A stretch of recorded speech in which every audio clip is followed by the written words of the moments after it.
Goddamn. What is going on, everybody? Here today on your Monday night following Raw for NHP Unscripted. Man, this is episode 245. We are just about a month and a week away from 250, which is crazy enough because it feels like we just celebrated 250 episodes for the news, and now we're I on know. 263. So Crazy. couple months behind, but it goes by quick. It really does. Um however, how's everybody doing here today on your Monday night? Like I said, following your April 28th edition of Monday Night Raw, as we got some interesting stuff to talk about here today this week, man. We got some AEW Dynamite from New Orleans, Louisiana. Pretty dull show, to be honest. And then we actually have quite a bit, actually, of the SmackDown after WrestleMania to talk about with you guys. So, and obviously Monday Night Raw. So that's obviously good and interesting stuff that we're going to get into here in just a second. But if this is your first time watching, guys, do not know how the show works. Every Monday, we are on here live after Monday Night Raw with NHP Unscripted, and every Friday at 3 p.m. Central, we are on here with the news. If you guys did miss this past Friday's edition of the news, that is no plan, all for tickets. The Rock had quite the week last week, with a lot of people coming down on him, and a lot of people on the other side of that coin were coming down on fans. Man, I was told that Okay. podcast equipment needs to be more expensive. Well, it's already kind of expensive enough. Hey, that would be my default answer, but it's hard to tell some of these people much of anything. However, the podcast equipment is I wish it was cheaper, because Yeah. it already is expensive. But regardless, we talked about all that stuff around The Rock. We talked about everything about him that he said on Pat McAfee.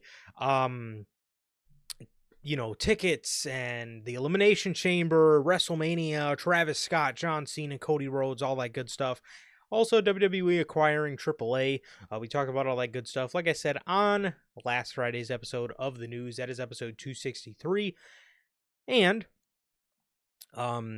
if you guys did miss that, like I said, that is available for you guys on all platforms. That is Anchor, or I almost did the old one. That is Spotify, that is Apple Podcasts, and that is, if you want to see it first, YouTube, right here live Friday at 3 p.m. Central. Now, if you guys have not got a chance to get your hands on some of the official NHP merchandise, you guys can now find this live on the merch shop. That is bonfire.com. Link is at the top of the description of this very video, where you can pick yourself up this beautiful piece of Notorious Heels merchandise, man. So, with that, if this is your first time watching and you guys do not know who we are here at NHP, I am Johnny, one half of the host of this very show. And as for the other half, we got my man, Sir K here. Sir K, do us all a favor. Tell us what you're smiling about today. I'm just doing good, man. Doing good. Just waiting for backlash. I mean, um, you know, backlash overall. Might have added some stuff I'm not pumped about, but overall, What? excited for backlash. But overall, man, I'm doing good. Just been chilling, man. Just been chilling, and post WrestleMania, and just chilling, man. Just chilling. Like Durante always asks, how's life? How's the family? Life's good. Family's good. How is everybody doing in the live chat? How's everyone doing watching the replay? What about you, bro? How are you doing? Ah, man, I am deep question, but on the surface, I'm doing good. I'm doing good. Just chilling, dude. Just chilling. Yeah, no, just chilling, bro. Like you said, coming down from WrestleMania and all that good stuff. We actually, me and Sir K, as well as another one of our friends, Friday night went to see the new Ryan Coogler film, Sinners, with Michael B. Jordan. Pretty fucking fire, Right. bro. I see. I've been out, like, not, I wouldn't say out. I have not been up to date with what's been in theaters. If it wasn't for this man right here, I probably would have never even known about the movie because, like I said, I legitimately, I couldn't. The last time I was keeping up with what was in theaters was a minute ago. Not that anything's been bad, but I don't know. I just kind of fell out of the loop. God damn, I've never that caught me off guard. I mean that was nuts. That was fucking fire. I would urge anybody to go see that. That was really fucking good. I've never been caught off guard so hard at a movie. I've been caught off guard at a movie theater before. I don't think I've been caught off guard like that. That was nuts. No, I'm telling you, man. I saw the trailers and I was like, yo, this looks really good. And then when it initially came out, the reviews were insane. So I was like, I have to go watch this movie, especially in theaters, man. And did I have to fucking watch that movie, dude? It was fucking incredible, dude. Loved every second of it, man. Loved every second of it. Phenomenal fucking movie. Yeah. So that was pretty much the only new thing from the weekend, man. But yeah, it was fucking fire, bro. It was fire. So with that, I'm doing good. As for you, Durante, always asking, how's life? How's the family? Life is good. Family's good. And how about you, Durante? Logan. There he is, Logan. Bell. Everybody here now, or if you're part of the Replay Mafia, my guys JT and JB. Thank you guys for being here as always. And man, well, I tried. I tried with my sinners filler, but Here it it goes. didn't last too long because, well, bam. Dynamite. AEW Dynamite. Yay. Man, was this show a carry job from MJF and the Hurt Syndicate. Fuck. You, you have time you don't even feel like Dynamite happens in the week because nothing happens ever on Dynamite, man. Well, there is one thing that opened the show. AEW's friend, Master Right? P. They got Master P, bro. The show has been Hey, saved. That was what they needed. let's get another let's get a celebrity to try to fucking get people to watch the show, and it ended up being the lowest rated Dynamite I think in a while. Oh, really? Wow. Right. I think it was. I think it had like 500,000 viewers or something. Yeah. But man, there's not an empty seat in the house. Probably it has nothing to do with the fact that they had to downsize the venue, but you know. Exactly. And it's so funny, dude, because the Arena Mexico show sold out, and that's good. I'm happy for them. They got it. They Great. got a sold out show, and that is exactly why you expand your fucking market, please. Because I'm actually excited for that show because the crowd is probably going to go crazy that whole show. Oh yeah. And whatever I put on, even if I really care about it or not, it's going to be enjoyable because the crowd enjoys it. So it makes anything you do a little more enjoyable, man. Expand more. Keep doing shit like that, man, because that's what your show goddamn desperately needs. Yes, they absolutely need some expansion. They need some freshening up, and I hope that can do that for them. Like you said, man, you already know it's going to be a hot crowd because this is their first time in Mexico, and usually, those crowds, they love their wrestling, so I'm sure they'll have a blast.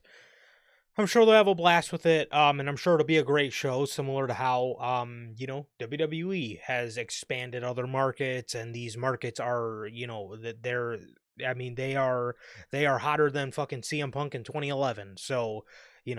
it always works out great, and I constantly leave myself and I leave you guys asking, why don't they do this more? You know, it makes a lot of sense. I mean, even look at Australia. You know what I mean? I mean, AEW, put that poor audience through a lot of bullshit. But even when we got to the show, the crowd was fucking hot. It was Mm-hmm. it was a good crowd. So it always leaves you wondering why they don't do stuff like that more. But they did sell it out, man, and I'm glad for them. I'm glad for them. That's gonna be an episode of Dynamite that's just gonna have a new found level of just energy to it, and I'm excited for that energy because, believe it or not, that energy used to be every week, and It used to be every week. it's I mean, if I don't know if it tells you enough, but I'm laughing as I say that now because you don't get that every week. You get, some weeks you get a semi-hot crowd, but most of the time you kind of just get a dead, concert hall, and it's just, it definitely doesn't add to the show.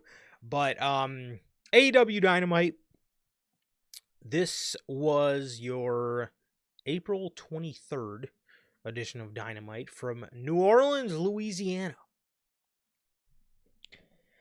The opening segment saw Tony Schiavone call out Master P.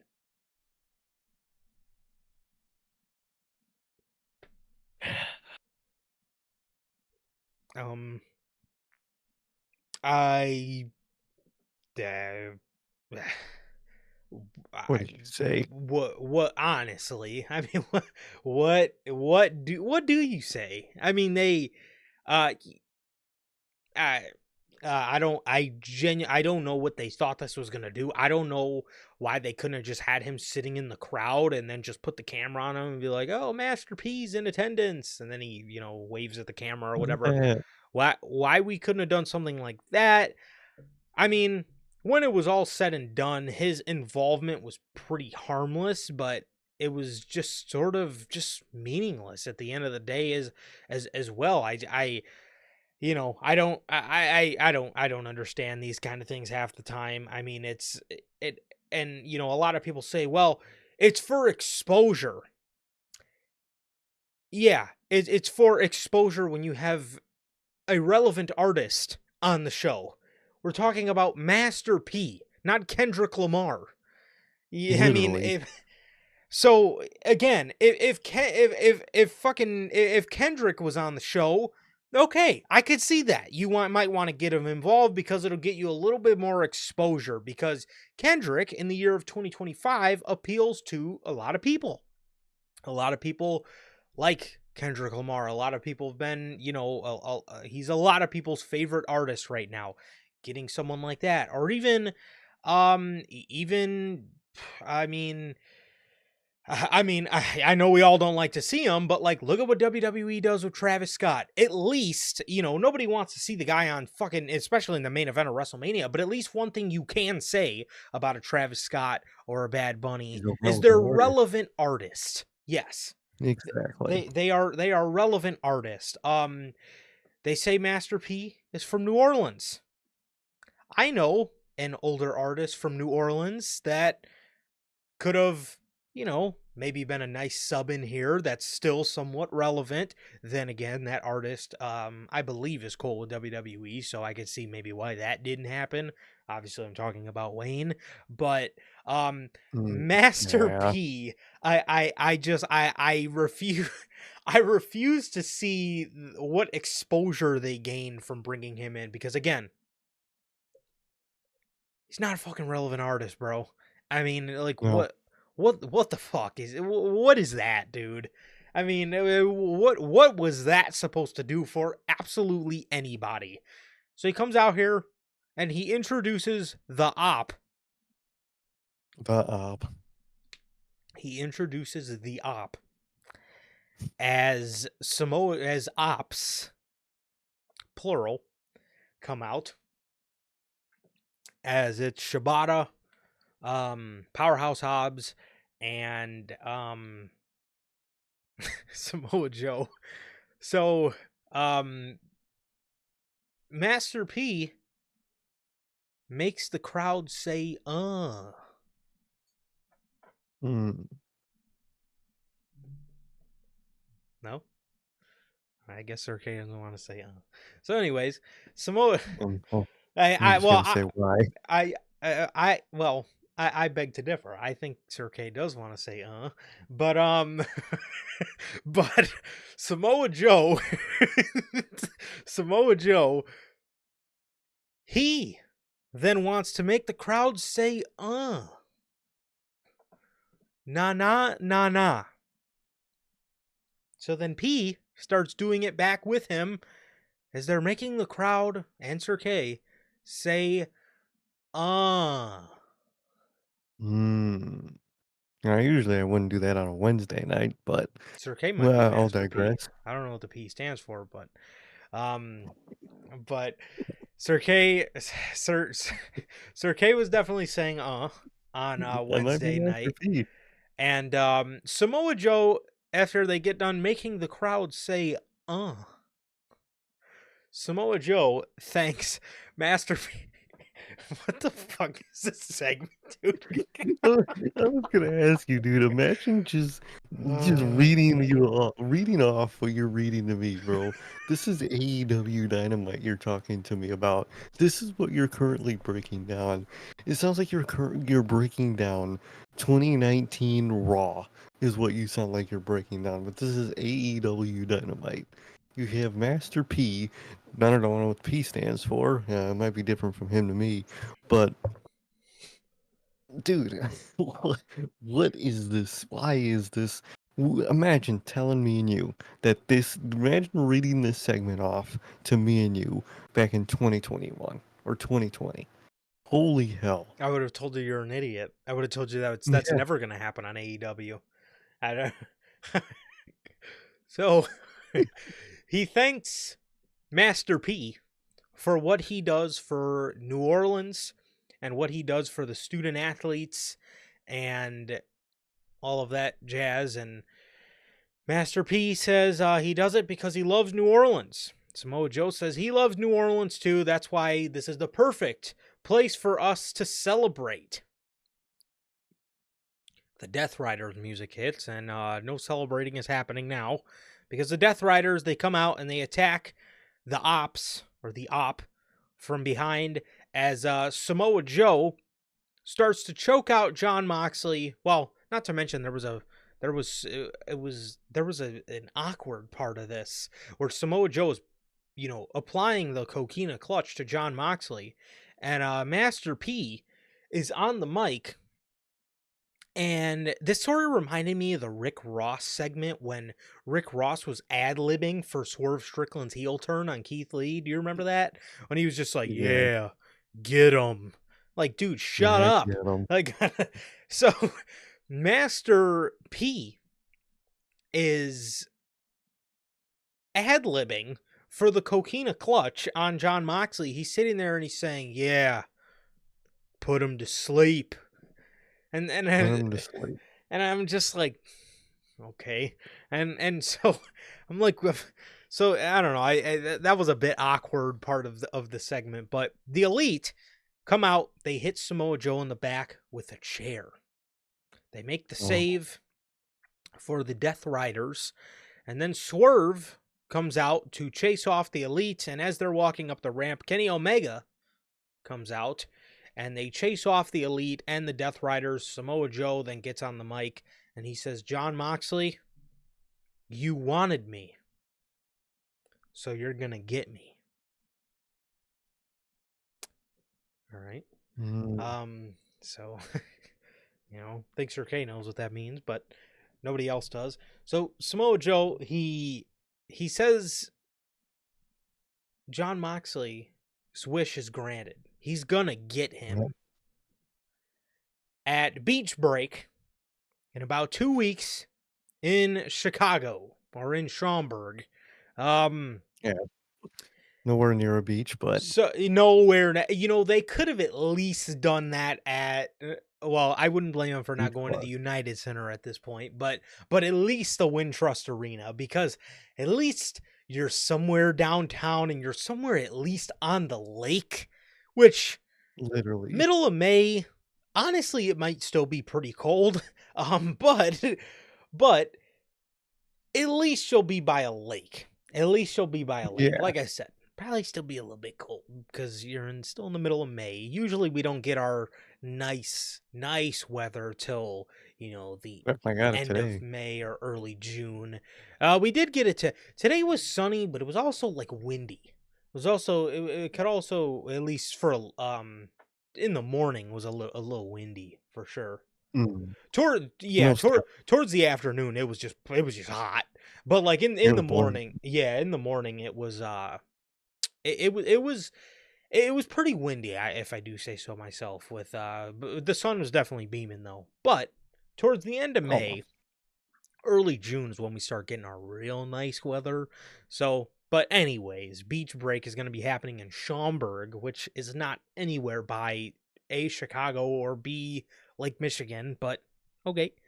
Uh John Moxley calls out Samoa Joe for the AEW championship, and it did get confirmed.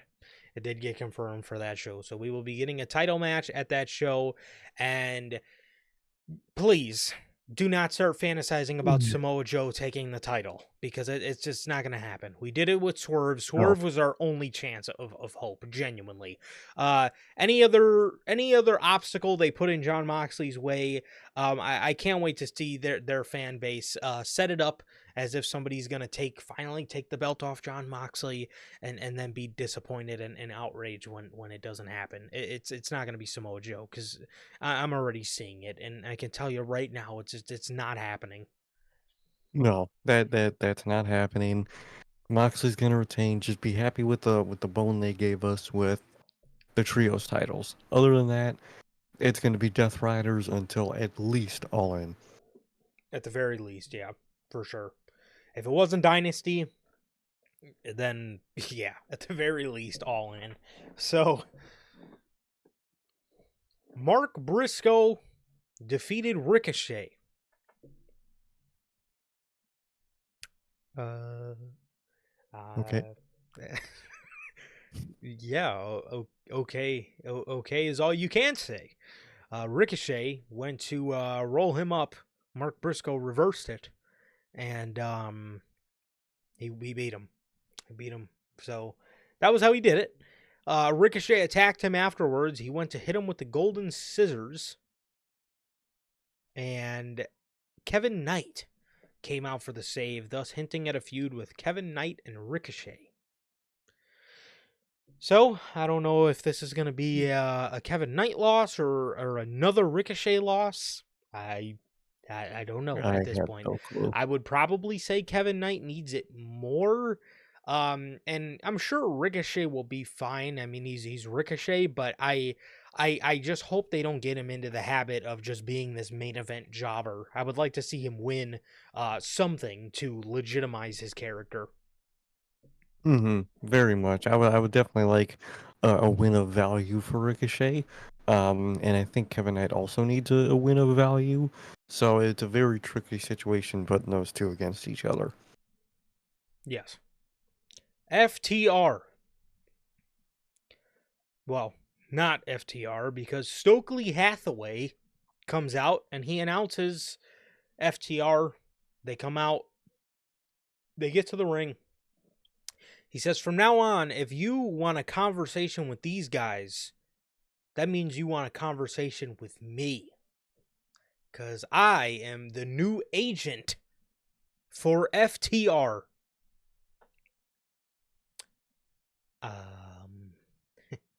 Why? Uh, Why is my question? Like, there's people that uh, need the mic help more. FTR's like they oh, literally the whole thing man. with FTR and why people wanted them to turn heel is, Dax was really annoying overall with his promos. So instead of, just changing the promos, they're like, you know what, let's turn him heel, and those type of promos he cuts can just be heelish now. And then boom, you got Yeah. your whole fix to FTR, and now they got a mouthpiece. When the whole reason they turned heel was the promo work. Yeah. Redundant. Yes. Yeah. That makes a lot of sense. That makes a lot of sense. I would agree with that. I like Stokely. like you said, and like we talked about on Friday, I think he could be with people that need the help more than FTR. You know, personally, I do not think I might be in the minority. I do not think Ricochet's mic work is as bad as people say it is. I think he's gotten a lot better on the mic since he's got to AEW because they've actually let him talk, and I think, you know, people say he's bad on the mic, but I think his promos are just aimed to sound annoying. You know what I mean? So Hmm. I don't really find I don't really find him I don't really find him to be as bad as everybody says he is. But even if you look at a guy like Ricochet, he can, even, you know, if you really wanted to, you could, you know, get him some help on the mic in the form of Stokely Hathaway. Yeah. I think that would be a great pairing. I'm sure there's a couple other heels on the roster as well. Or you could have just kept Stokely with the person you had him with in the first place. That was already a really good pairing that I really liked. And that was going really well, I thought, in the form of Chris Statlander. But that was literally just dropped as if they never even interacted on TV. Um, I, I would love to hear I would love to hear the explanation behind that story one day, because that, to me, to this day, makes no sense. And it's one of those AR Fox out of the Mogul Embassy type you know, dropping of storylines where you just genuinely scratch your head and say, dude, that was fucking great. Why Mhm. would they ever think about dropping that? And they did. So, Makes no fucking sense. but yeah, I don't think FTR really needed much help on the mic, but they have Stokely Hathaway. My guess, this is probably going to end up being dropped like the other ones. I think it will, to be honest. I don't see this lasting that long. So, unless, because I've been hearing the Pinnacle rumors that people are talking about. So we'll get to that when we get to the MJF segment. But he says he's their new agent. He informs them that he got their fine and their suspension lifted. He says a whole lot of people in that locker room have done a lot worse with no punishment. He brought up names like Fucking alright. Hangman, John Moxley, Tony Khan, a lot of names. Elite, CM Punk, Jack Perry, you know, the usual suspects. Miro, he wouldn't work with anybody. Malachi Andrade Black, and Sammy, exactly, those yeah, two almost fought. exactly. Malachi Black, he wouldn't let them change him. Interesting. Oh, man. Hmm. Get to that in a little bit when we talk about SmackDown. So Cash, he grabs the mic and he says, "All they have ever done is help everyone else and put their own careers on the back burner." Dax then calls the Rock and Roll Express in the ring, says he wants to give them the spotlight. Stokely Hathaway pulls out an FTR shirt that says, "Living." I'm going to make a long pause before I say this next part. Legend Killers. Can you say career riders? Living Legend Killers. They can't help it, dude. There's always got they always gotta just suck the blood out of somebody, man, at all times. They're milking the old Orton gimmick, dude. Holy hell. Living legend killers. You can't make these guys up, dude. You really can't. So he shows them the FTR shirt. It says "Living Legend Killers" and a spike pile drive. One of the member, I think it was maybe Ricky Morton. I think of Rock and Roll Express, and after this, the Paragon, the A pair of undisputed doors. has-beens. They come out and they chase off FTR. So I guess this means they're in a feud with FTR now. So I don't know what's been going on Collision. Maybe this has been a long-standing thing, but it's new to me. So, and for the love of God, we actually seen Adam Cole on fucking Dynamite. Look at that, man. Look at that, man. Usually, you'll see him on TNT on Collision. Well, apparently TBS on Collision, because I saw apparently they booted Collision off of TBS for an Avengers rerun. And they put it they booted them off TNT for an Avengers rerun and put them on TBS. So look at that. Really? They can't even beat a rerun of the movie from 2012 if it was the first one. It was the original. Oh my god. Well, I'd I would rather watch the first probably Avengers, rather watch the to be of honest. the So glass. yeah, again, I don't know if this is a new thing, per Collision. I don't know if this is a long-standing thing. I would not know. I only look at Collision when the word spreads around that something actually meaningful happened down there. So, and then Yeah, I'll same. get, yeah. So, um, the Young Bucks defeated Speedball Mike Bailey and Kevin Knight. Kevin Knight was about to hit a springboard move on one of the Bucks, and Ricochet came out from earlier in the night to get his lick back on Kevin Knight with a distraction. So he distracted Knight, who then, when he finally went to do his springboard move, it got countered into a BTE trigger, and the Young Bucks defeated Speedball and Kevin Knight. And next week, they did confirm Speedball and Kevin Knight, I believe, both of them, for another 8-man all-star tag. Like, what? 8-man all-star battle royal. What is Tony Khan in this all-star multi-man shit? They're not all-stars. Most of them are usually all not on TV or all not used well. They should call it the TV Time Battle Royal, or the It TV really Time is Tag Match. the all TV time fucking battle royal, whatever it may be, because that's the only way half these people get TV time. I Man, really like Speedball too, and and they're out of losing all them in the people, shuffle yep, already. out of all people with these new signings, I didn't want them to lose in the shuffle. It's the one I like the most out of all these recent signings.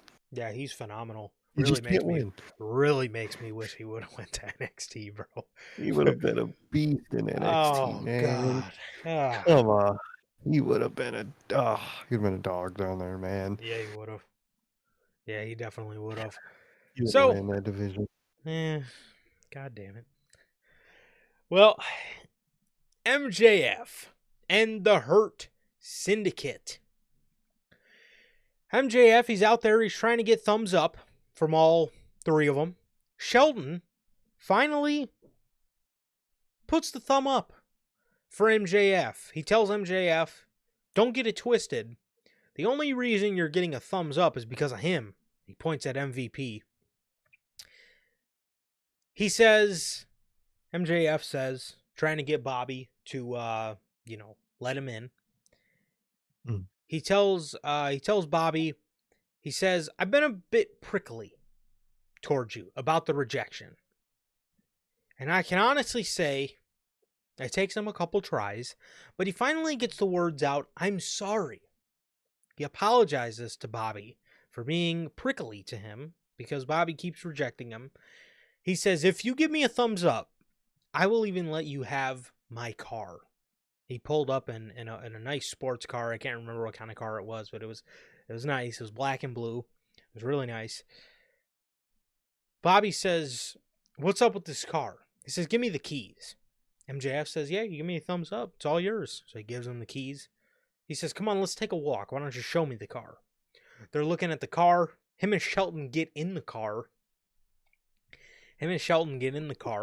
And MJF said there, he's like, all right, getting in for a closer look. I respect it. Wait, why are you closing the door? Bob, you got to give me a thumbs up. Then the car is all yours. He says, wait, Bob, where are you going? Bobby drives off. He then hits the brakes. He puts his thumb out sideways, and he puts it down as MJF's. He's about to flip out, and MVP puts his arm around his shoulder and he says, "Give the consumer what they want." MJF's obviously trying not to be pissed. This was the carry And job of the show for me. This was fucking great. Bobby Lashley, his ability to tell stories was not highlighted enough in WWE. He's a fucking awesome storyteller, and you're seeing it here. mhm. And putting him with a guy like MJF was a perfect move, because in the beginning of all this, I know for sure I was like, "Oh no, why are you putting Bobby I was with scared. MJF like that?" I don't know. This just seems like a bad road to go down. Just because you do this feud, because I assumed they were just gonna do a regular feud between the two. I was like, man, who wins this and who loses this? But the way they've gone about it, again, this is like Sami Zayn trying to earn his way into the bloodline, man. Obviously not to that level, but this is still really good storytelling, and this is good stuff from all four guys here, and I'm actually really enjoying this. This is probably my favorite part about Dynamite every Wednesday, is just seeing MJF just trying to, warm up to this just badass, stone-faced, killer in Bobby Lashley, who's just not having it. And I think it's an awesome story to tell, and I've really been enjoying it. Most definitely, it's definitely been the most enjoyable part of Dynamite recently, man. MJF, very good when what he does, and this is like the first time since his return that he really does feel like he's enjoying what he's doing right now, and that he's in his element right now. Because all that Jeff Jarrett shit and whatnot, it just did not feel like MJF was in MJF mode, but he really feels like it now, man, and I'm very happy for that.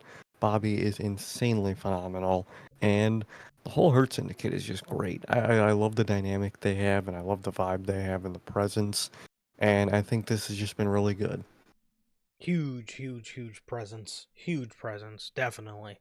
Um, the one thing that I see a lot of people say, and I'm going to bring it up because I could actually see it happening.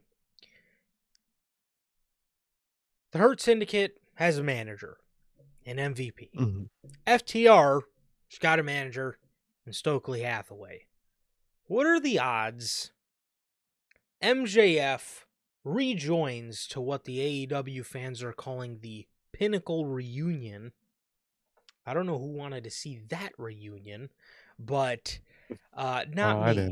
didn't. Judging off the way the first time of the group went, it was not good.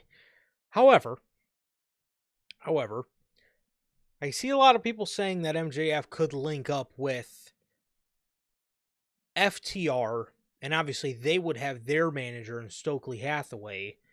Hurt Syndicate as their manager and MVP, with Shelton, Bobby, and then obviously to be brought in Cedric.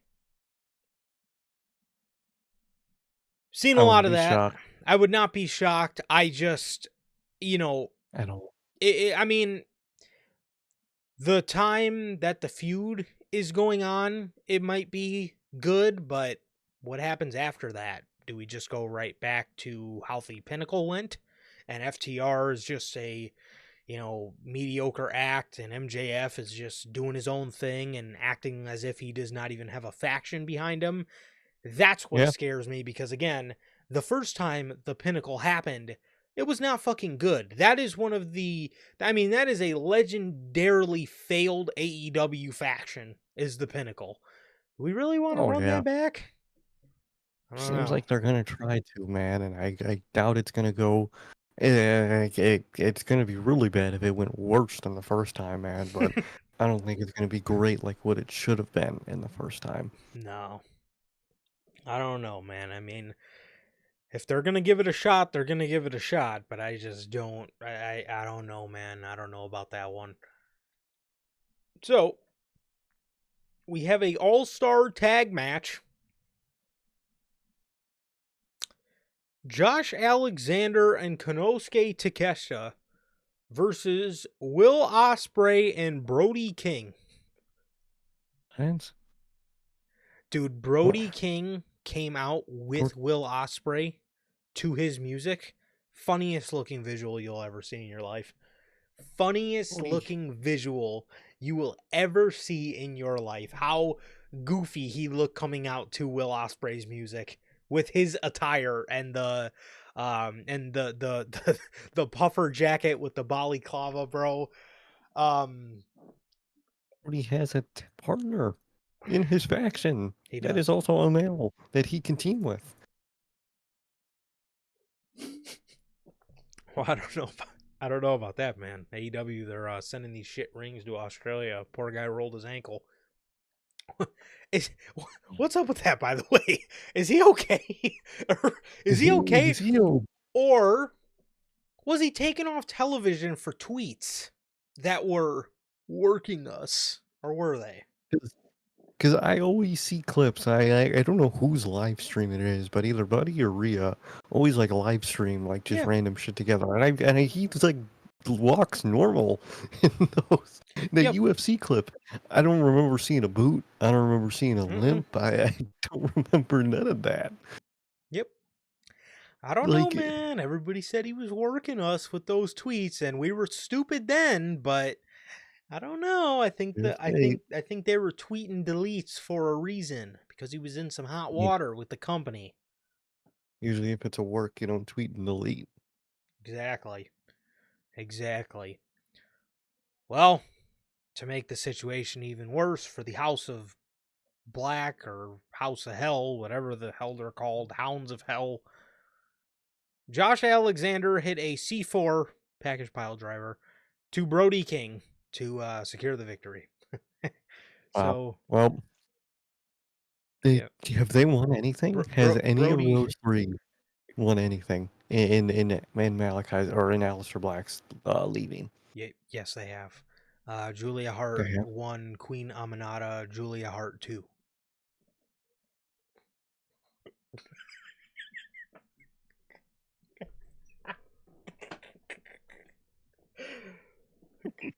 Come on, man. Did you not watch the second match out of the trilogy? No, I think I did though. That's the worst part. I think wasn't that on Dynamite? I don't know. I think if it was on Dynamite, I think I watched it. Oh man. I think we were fucking making fun of it on an episode of Unscripted. I think I remember them having a match on Dynamite, and then right after that they were like, this Saturday on Collision, Hart Aminata 2.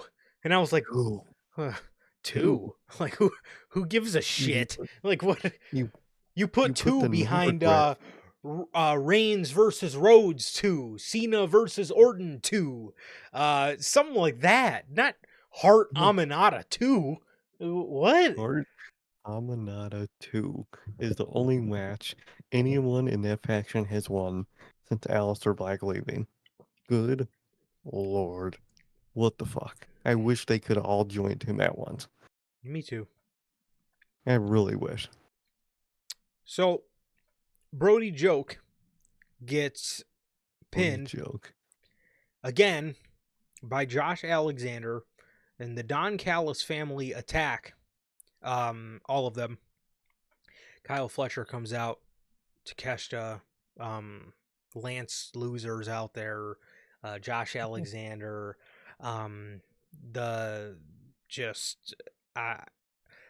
it's just a group. It is the most random group of fucking in-laws you've ever seen in your entire life, dude. It really was. Such an in-laws family get together. It's like, dude, why are you all together? What is this?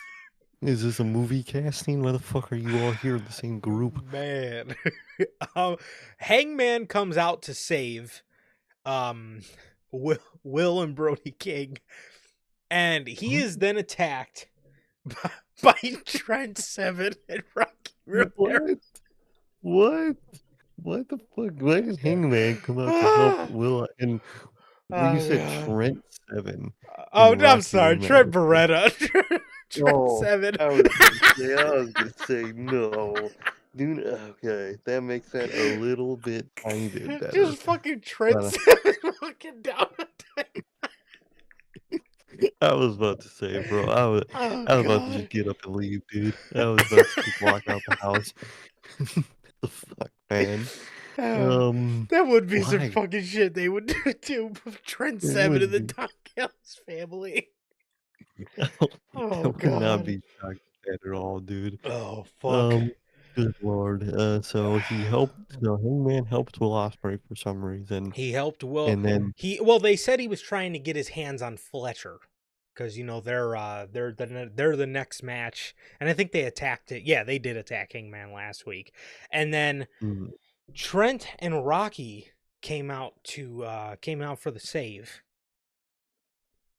and Excalibur says these two are the self-proclaimed most disrespected tag team in professional wrestling. good. Y'all suck. Who the fuck wants to see you two? What the fuck? Of course you're disrespected. I don't respect you. That that is true. That is true. You know what? They think that is a brag to them. No, no. It's nothing but the truth because you guys are nothing. Who the fuck wants to see Rocky Romero and Trent in the year of 2024? I didn't want to see you guys at the start of AEW, let alone now. Good lord. And the Don Callis family stands tall, all nine in-laws of them. Not to mention Mark Davis is still in this group. So is Brian Cage. I'm starting to think Yeah. this is Tony Khan's version. I don't know which version. I don't know what faction is Tony Khan's NWO. Is it the Don Callis family or the Death Riders? Because one of them's booked like the NWO, and the other one has every fucking member on the roster in it like the NWO. Which one is I was it? gonna say, like, he saw the NWO. He's like, "Yo, this faction is dope. I'm gonna do this, but on my show." And then he saw a Dark Side of the Ring or something about how the NWO creatively died because they fucking put everyone in the group. And he's like, "You know what? I'm gonna do that for some reason with the Don Callis family." Good lord, That you that's if horrible. you join the Don Callis family, that is almost like signing your life away to be lost in the shuffle within your own group, let alone the roster. You're already Yeah, lost in like, the shuffle on the roster. Now you're signing up to be lost in the shuffle in a faction. How does that work? like, Normally a how does a faction is signing to highlight elevate? a group of people. Exactly. It elevates and highlights you. Dude, joining the Don Callis family is fucking TV. You get no TV. You don't even get an All-Star Battle Royal. You get no Battle Royal. You get nothing. You get to occasionally come out, say you're in the Don Callis family, and help in a beatdown. That's all you are. Hilarious. Trent and Rocky got absolutely no reaction coming out to attack Yeah. the company's main character in Adam Page. So, Good Lord. the main event, Jamie Hayter versus Chris Statlander. The winner goes on to face Mercedes Monet in the final to the Owen. Jamie Hayter pulled Stat off the second rope and hit her with a Haterade. I don't know if Excalibur forgot the name of her finisher Oh, because that is she goofy. picked her up, hit Okay. her with a Haterade again, and he just goes, knockdown. he, he, he just fucking screamed, knockdown. Knockdown. He was like, Uh, knockdown. Knockdown. Holy hell. You need to knock down this fucking bullshit. And Jamie won the match. Mercedes Monet came to the stage, started doing her dance with all 87 titles wrapped around her somewhere. And her and Jamie were talking trash to each other, flipping each other off, and doing a bunch of other stuff as Mercedes stood there for about 3 minutes and danced as they waited for Dynamite to go off the air. So, yeah, that was AEW Dynamite, man. Man, that is rough. Very. very fucking rough episode. I'm glad we have Hurt Syndicate. I'm glad MJF is in his element again because holy hell, what was that episode of Dynamite? It, your guess is as good as mine. Everything from Trent and Rocky coming out there to save the Don Callis family, to Master P. That was your episode of Dynamite. All-time carry job by MJF and the Hurt Syndicate again. So, that was that. So, that was everything for AEW for the week. As we get on to SmackDown, but before we get on to SmackDown, we got an official word from the official sponsor of the Notorious Heels podcast, W Energy. W Energy is an energy drink loaded with vitamins and nootropics formulated to improve focus without getting the jitters. W is a clean formula that is sugar-free, 0-calorie, free from fillers and artificial colorings, with 150 milligrams of caffeine per serving. You can get your W Energy products today with the link below and code NHP at checkout to save yourselves 10% on your next W purchase. Truly, always got to shout out W, whether it's work, workout, anything you may need the energy for. The current state of AEW Dynamite is a prime example of needing to stay up and needing the energy. So, whatever it may be, try W. It'll taste good, won't have the jitters, and I will reiterate, it'll taste good all at the same time. There you have it. As always, thank you and shout out to your official sponsor of the Notorious Heels, W Energy.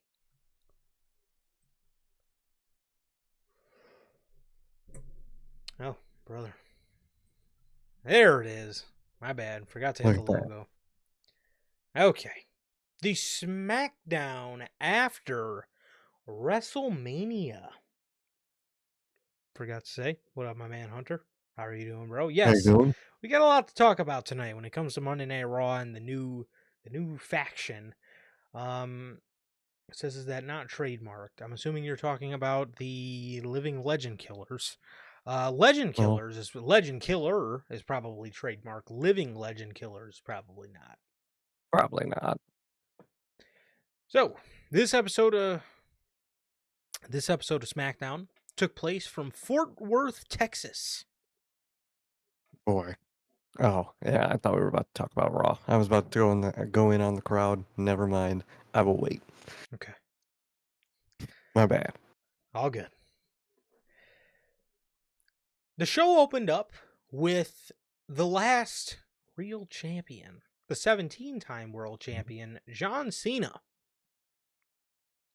John Cena comes out there in his beautiful green and blue 90s looking Dallas Maverick attire.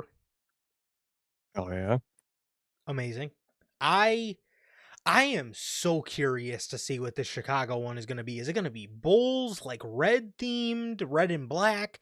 Is it going to be Chicago flag, kind of like the one for Toronto? It was like baby blue. Is it going to be Bears? Is it going to be Sox, Cubs? What are we doing? I'm very interested. Very. Yeah. Could be like a red and yellow and black. Could be really cool. That could be really cool. But I don't know, man. I'm very curious to see what the Chicago one's gonna be.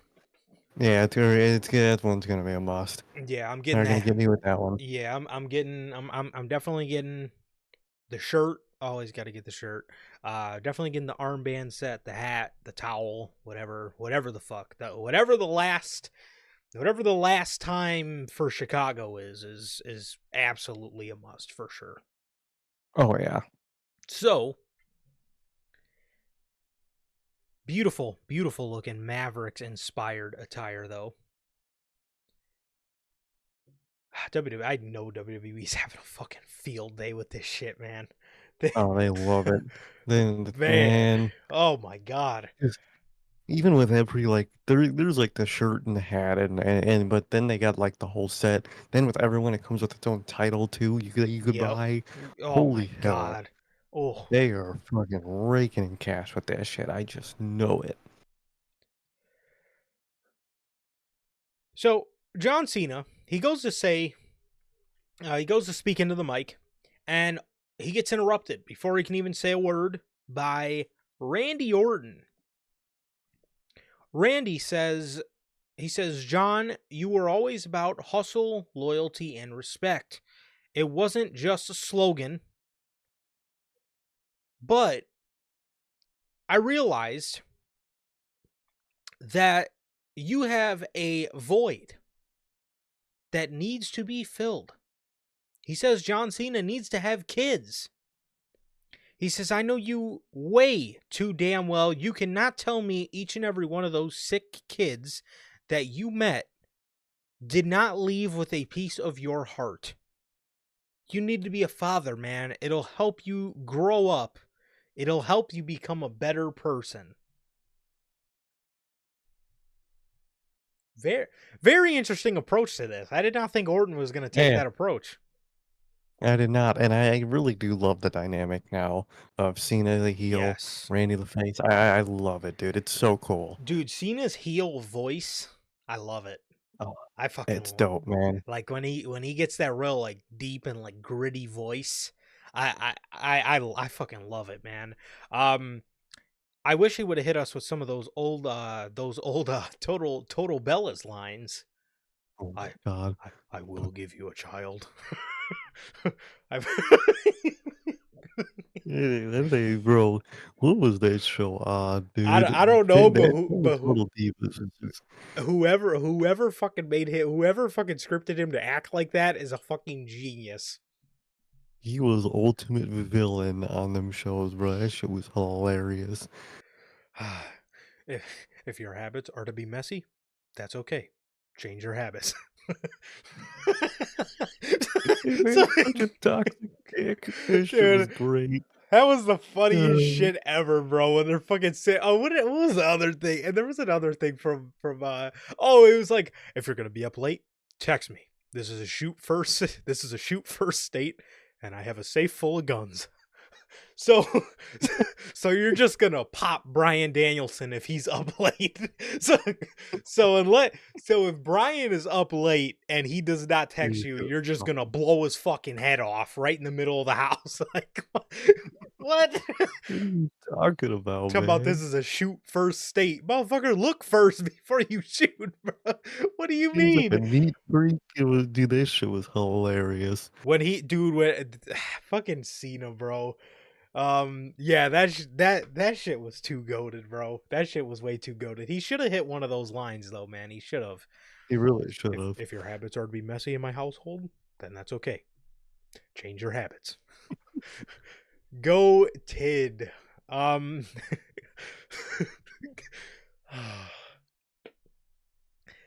dinner, the men must retreat to the cigar room. Retreat. Who the fuck says retreat, bro? We gotta retreat to the room. So I'll be right back. I'm gonna go retreat to the car real quick. What? Yeah, I gotta go retreat to the garage. I gotta do some work. Oh man. Anyways, so John, he says to Orton, and yes, I actually do love the dynamic, and I think this is gonna be an awesome dynamic for all of his feuds throughout the year. But yeah, you know, nobody wants to see the Orton match because when the bell rings, it's gonna suck. Trust me, after tonight at Backlash, we have way worse things to think about when the bell rings. So I am okay.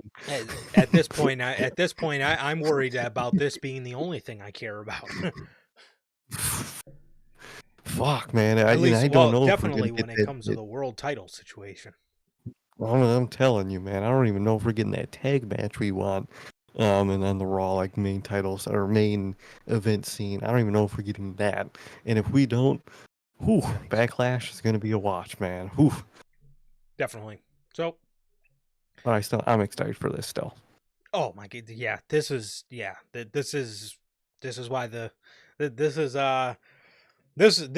ever since they announced Backlash in St. Louis, this was the only thing that the show was ever going to be built around. So yeah. Mm-hmm. So John says, "How dare you come out here under the guidance of making me feel better and then parent shame me in front of the whole world.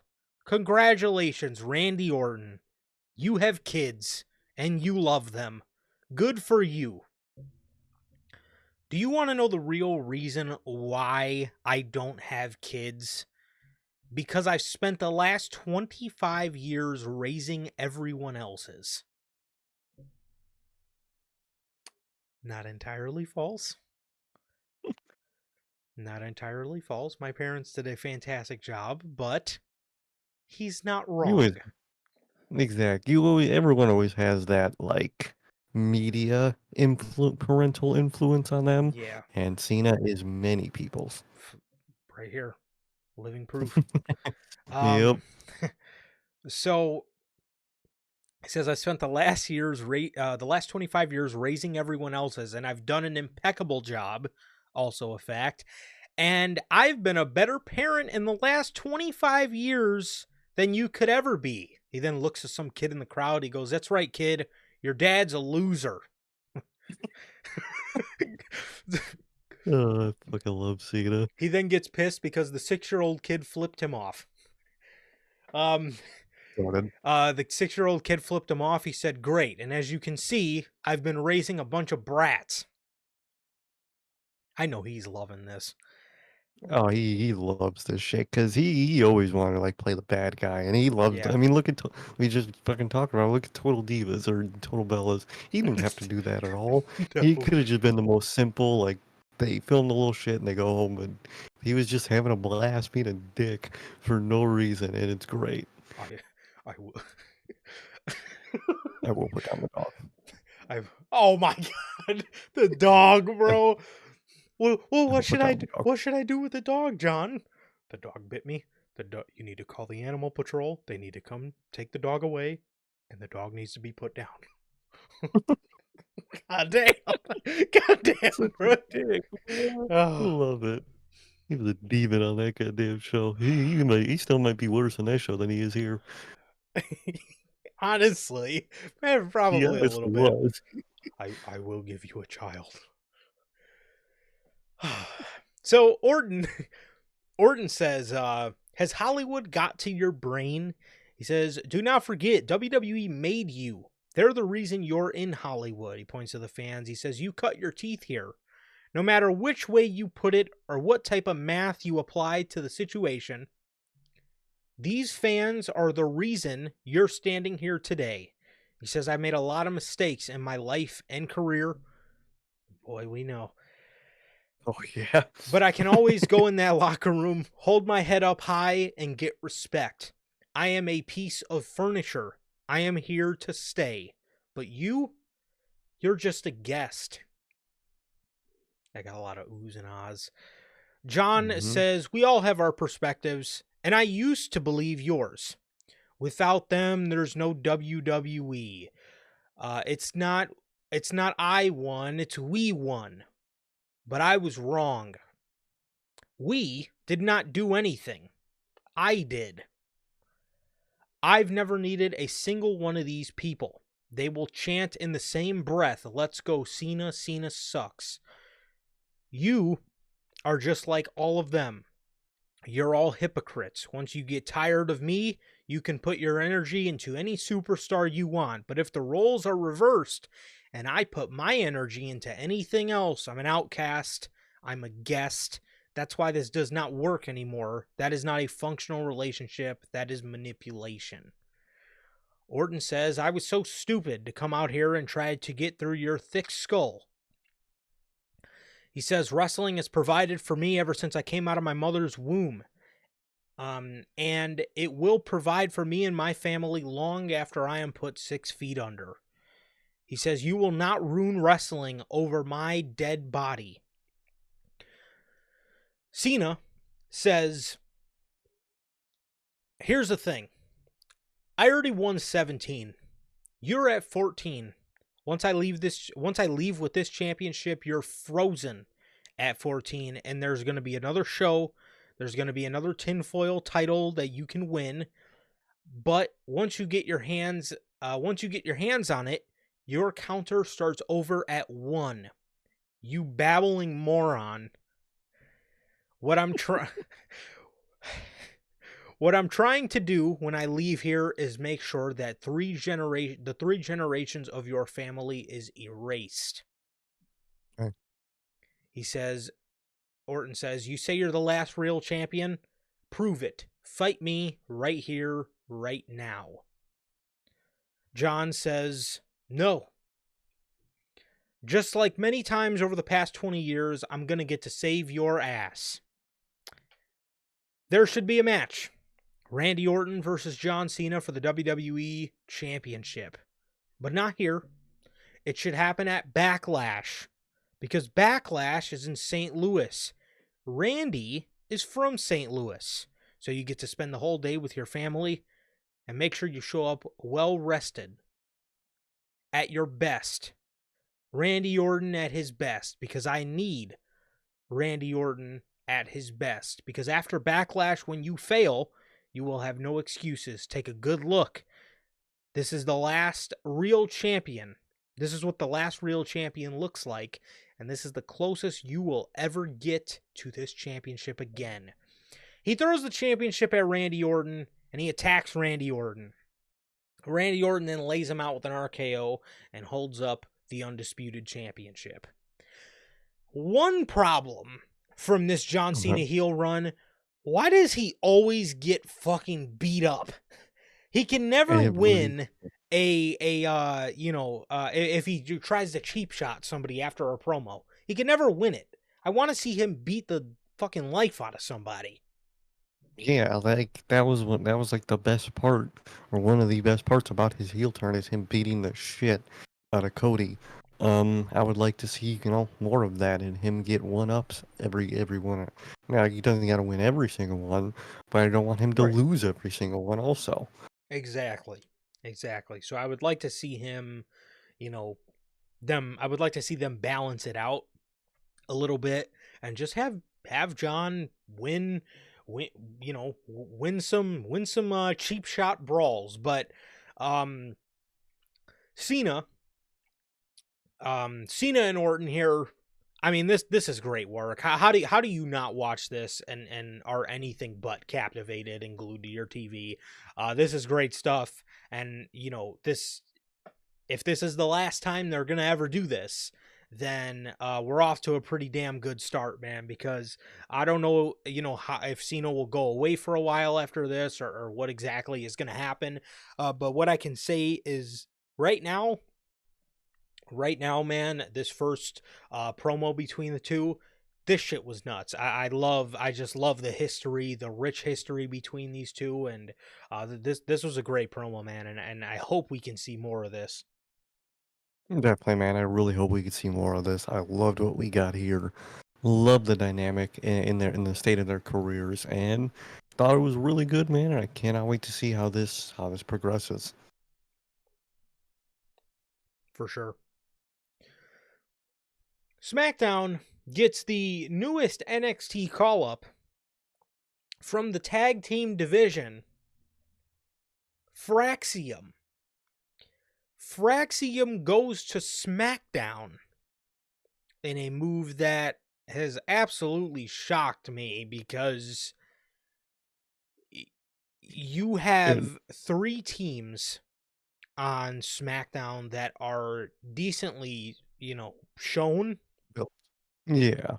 In the Street Profits, DIY, and Motor City Machine Guns. Meanwhile, Monday Night Raw has fucking nothing. Yet, Literally. you gave SmackDown, or you gave SmackDown Fraxium instead of Raw? Literally on Raw tonight, it was just, oh, who do we put up against the possible, contenders for the New Day? One of them is the War Raiders, because they don't have anybody else. It's like, dude, send them to Raw. And still, even after tonight, no draft word, anything. Nothing in the dirt sheets, nothing confirmed, nothing from WWE. What are you doing? Yeah, I have no idea. I have no idea. Again, with Fraxium going to SmackDown, I'm assuming this is going to make a lot more sense, come the draft, because I'm thinking we'll probably see like a Motor City Machine Guns go over to Monday Night Raw, or one of these teams, if not two of them, go over to Monday Night Raw. But yeah, I mean that is an interesting move, man, because again, it just seems like you're stacking up the SmackDown tag team division. Meanwhile, Monday Night Raw has absolutely nobody that they've properly built and properly put in a position to succeed, in my opinion, man. Mhm. So I mean, it is just, it was definitely a mind-boggling decision for me. Again, I thought Monday Night Raw could have used them way more. That division is, I can't even say I can't even say that they're barely keeping their head above water, because they've been drowning for quite a bit. Oh yeah. That tag division over there. So again, I'm assuming it'll make more sense around the time of the draft, but for now, man, I mean, it seems like they are really stacking up the SmackDown tag division, meanwhile making the Raw tag division just worthless. Nothing. Literally. So they had a debut match against Los Garza. It was a really good match. It was a really good match. Yeah. It makes you wonder why they don't use Los Garza more in a prominent position, because again, it's not like we're in the state of needing tag teams or anything, but Los Garza would No. be a very exciting team to watch every week, but they are not utilized whatsoever. And Monday Night Raw has cases like that too. You could obviously think of like the Creed brothers, or teams like, well, they got rid of AOP, so they're kind of out of the conversation. But you got the War Raiders, you got the Judgment Day, you got the New Day, you got the Creeds, um, you got the LWO is another team that, if you actually put some use into them, maybe they could be good, but Mhm. Triple H just does not fucking care to. Yet we hear Well, stories that he was almost brought to tears, that DIY got no reaction at the Royal Rumble. What do you expect? what do you think? Exactly. So, Well, when we talk about it later, I think eventually, I think decently soon, Raw's gonna get a new tag team. okay, all right. I'm sure we'll be talking about that in a second. But you want to talk? Are you meaning while we're talking Raw, or while we're talking SmackDown? Well, we're talking Raw. Okay, gotcha. Um, so yeah, it was a great match. Phyraxium had a great debut, and I'm pumped they're on the main roster, man. Just again, just questioning a little why SmackDown. Exactly. Definitely questioning why SmackDown. Tiffany Stratton had a match with Jade Cargill that got uh DQ'd because of Naomi. And Tiffany Stratton's first post Mania feud is here. And it's none other than Nia fucking Jax.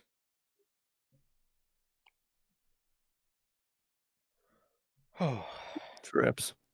My dog. What? uh, Okay, well, What are you doing? going back to mind-boggling decisions, we are seeing the use of 3 NXT women on Monday Night Raw. You mean to tell me not one of them could have been on SmackDown? Not one. You got Stephanie. You got Julia. You got Roxanne. You can't put one of them over there on N- SmackDown. Not one. Not a single one of them. What is that? What? That to me, man, that to me makes absolutely no sense. Again, same logic with Fraxium. One division is struggling, so we aren't going to feed the call up to that division to help it. Feeding to the already healthy one. I don't get it.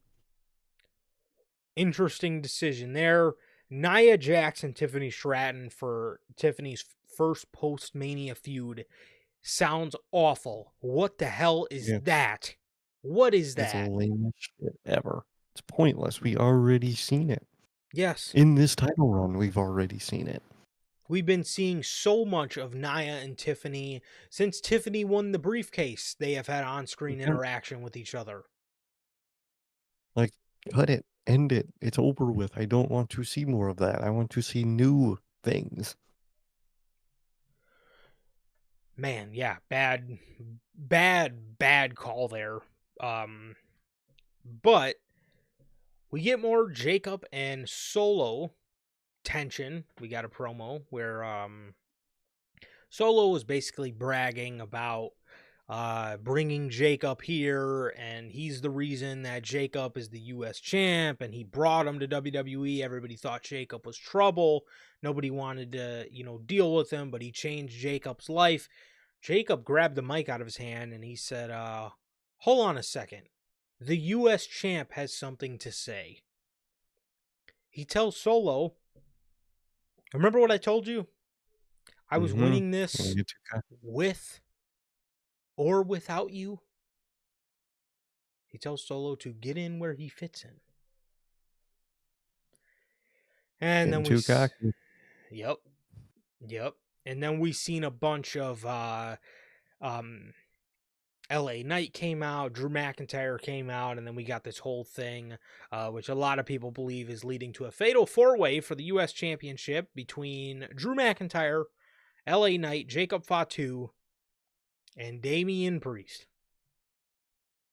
Always slide him into something that's already looks really good, and you just gotta slide in Damian Priest every time.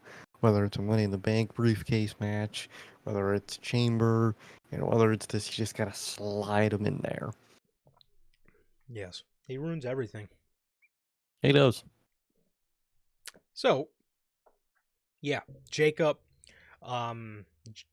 so more tension between Jacob and Solo, which then was leading to the segment later in the night where Jacob stood tall of all three of those guys as they all lead each other out, minus Jacob. But yeah, it was good. Like I said, man, minus Damian Priest. I mean, a fatal 4-way, I guess, wouldn't be the most horrible route for him to go. It is better than Jacob just doing another rematch with LA Knight, even though they did put on a really really great match, and one of the highlights of WrestleMania this year was their match.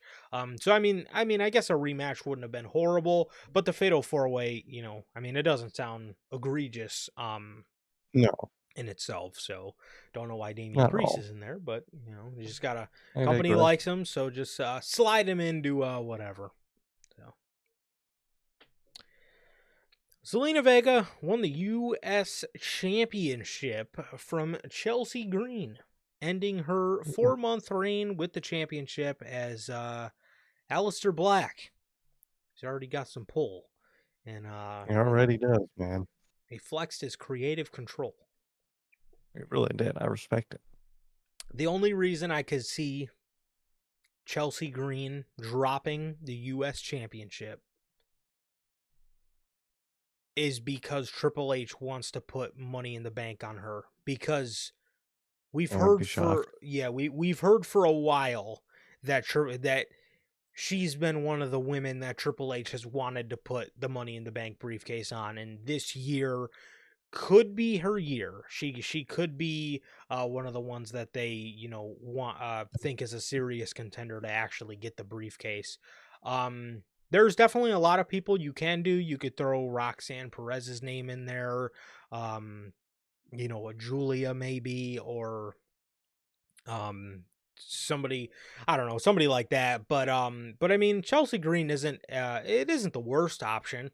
It isn't the worst. No, It's not at not. all. Yeah, it's not a bad option at all. But they definitely have a couple names that they could slot into that Money in the Bank. But that's the only reason I could see her dropping this championship now, man, is because they're gonna bring her back around Money in the Bank, and she's gonna end up winning the thing. Because, like I said, it has been rumored for a couple years that Triple H has thought that she would be a pretty good briefcase holder. Almost definitely. The Miz. The Miz is out in the ring. He's cutting a promo about how he's reminding everybody how he is the Miz and he is awesome. Mm. Right before he says awesome, the lights go out.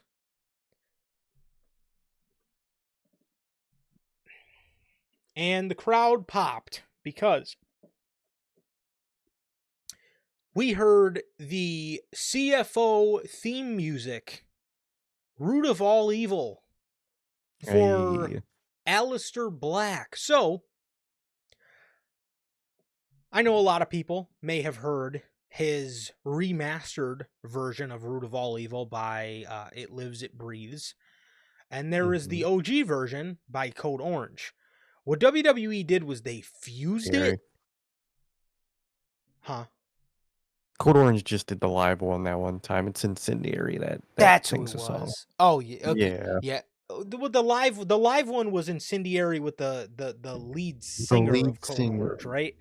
My Yeah. bad. Because I think Yes, Incendiary broke up, I think I they heard. did. Or They something like did. that. So.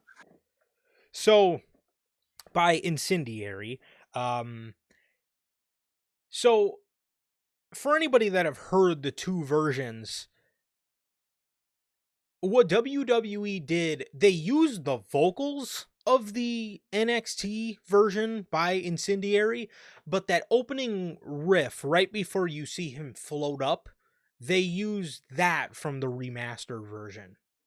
Mm-hmm. So it was sort of Very good. yeah, it was a mix of the both, and I liked it a lot. I am just glad we did not get that original Def Rebel mix, because I don't know if you guys remember in 2020, right before he left, or right after he left, sorry, there was a leaked version of his Dark Father theme song.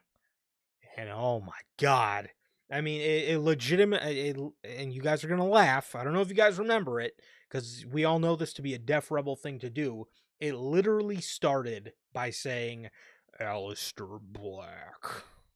And it just went into like the most fucking like noise heavy metal in the world. It was literally like Yeah, that, dude. It was horrid. it was bad. Absolutely horrible. It was really, really bad. But Black, he's got all his candles set up, and then you see him Mm-hmm. float up just like he used to, man. I'll never forget the first time he did that, bro. That was Takeover Oh, Orlando, 2017 versus Andrade. And I'll never forget the gasp oh, in the audience. yeah. Oh, Everybody that was, was you could so just hear all the, oh, like, oh man. yeah, so fucking cool, That man. was, man, fuck, that was awesome. However, there's a major problem with this debut. And it was No, nothing that Black did. It well, was semi nothing that Miz did, minus kind of fucking up the Black Mass a little bit. The but you got the biggest, future. exactly. The biggest thing that fucked this for me was Joe Tessitore. Dude, And man, what the fuck? Joe was Joe. hype in the main event of this show. Yet, for the return of Aleister Black, this is what he said. Just like this, too. Mm-hmm. The mysterious, ultra dangerous Aleister Black is back. And then, when he jumps in the ring and does his front flip into the First, sitting Indian style, he goes, incredible arrival to SmackDown. The Black Mass is always in his holster. Are you fucking serious?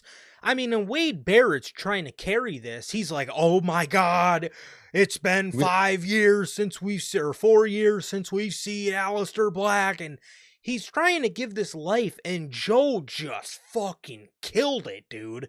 Like, Literally. And that, I think, that also made it worse because Wade is marking out. He's going crazy for Aleister Black. He's literally yelling how fucking happy he is that Aleister Black is back. Fuck. Call me Excalibur. God damn. God damn it. Oh man, I have an Excalibur moment. Yet he's back. God damn it. Um, Aleister back. God damn it. Come on, man. It's just his um, debut, bro. Aleister uh, back. I love it. Get used to this, guys. Get used Malachi to back. it. But Malachi Beck. Yeah, I think I might have said that too much. I might have made that fucking joke too much, and now it's like in my brain. Um, but fucking like it was so awesome. And then Joe. I mean, I like Joe Tessitore. I do. I Same. like him a lot. He's just bored, is what it sounds like. He's just a low, just, and it's not like he was. I don't know if he was trying to. Maybe he was like trying one of those like low, maybe little like concerned voices, but he just sounded bored and it was bad. It was a really bad element of his return. Yes, dude, it was. Oh man, it Oh, was. God. Dyslexic. Man,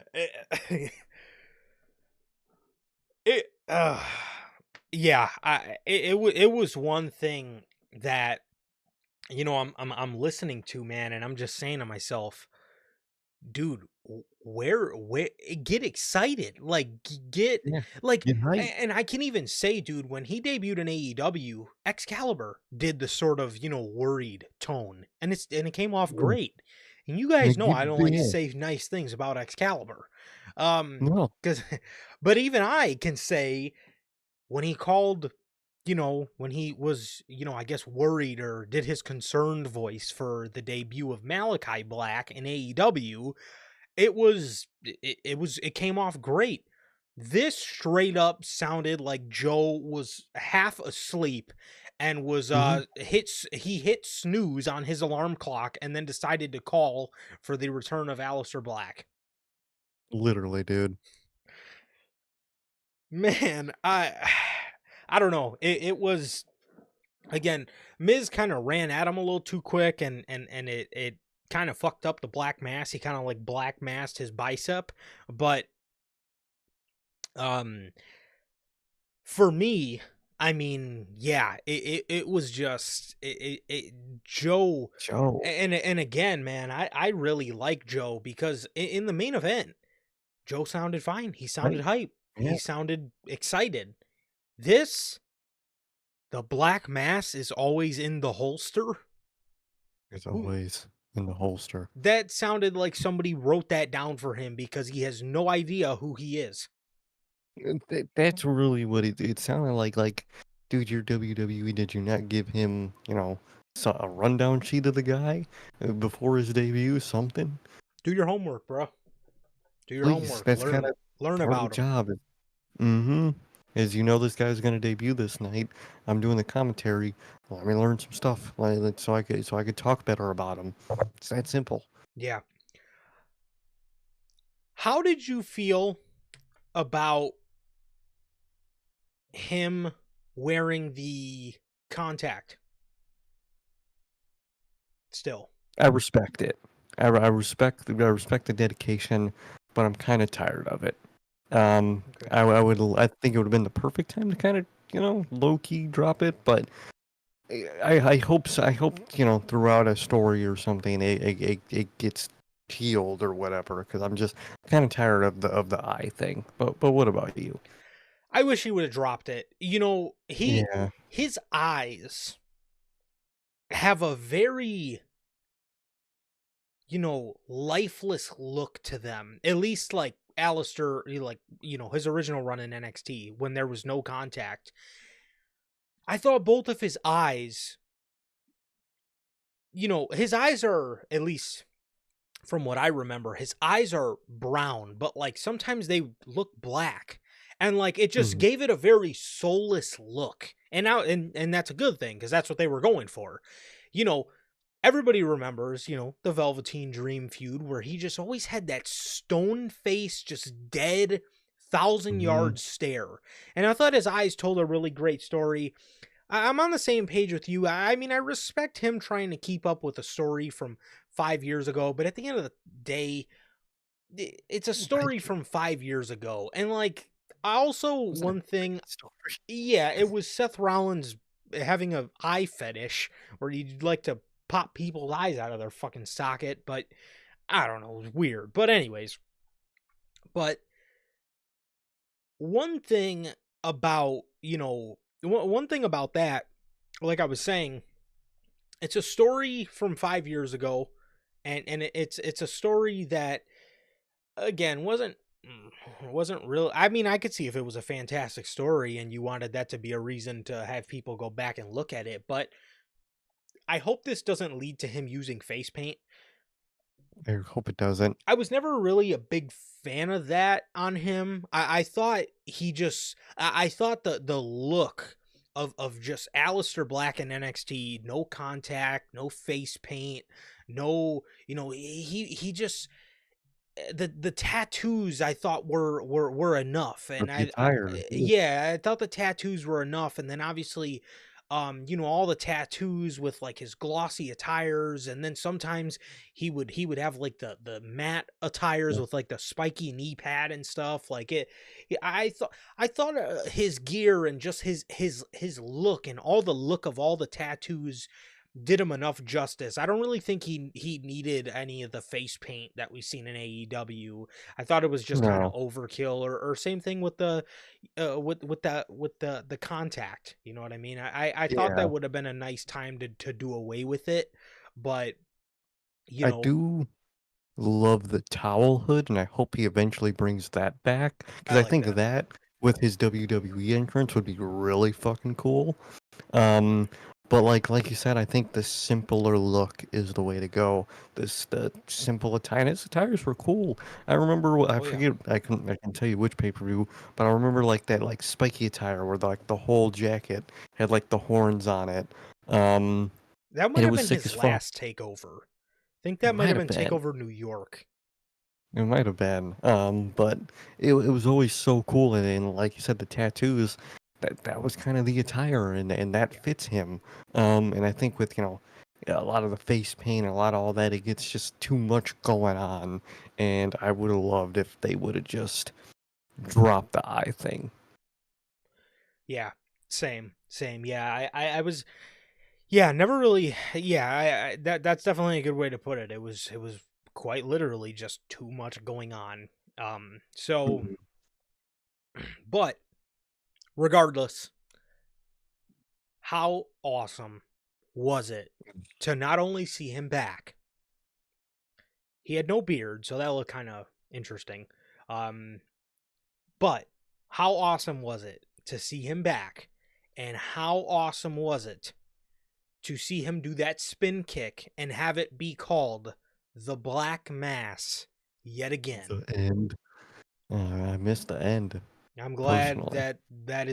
that's the end of us hearing the end, The because end. no, man, I really hope WWE is taking this as seriously as they should.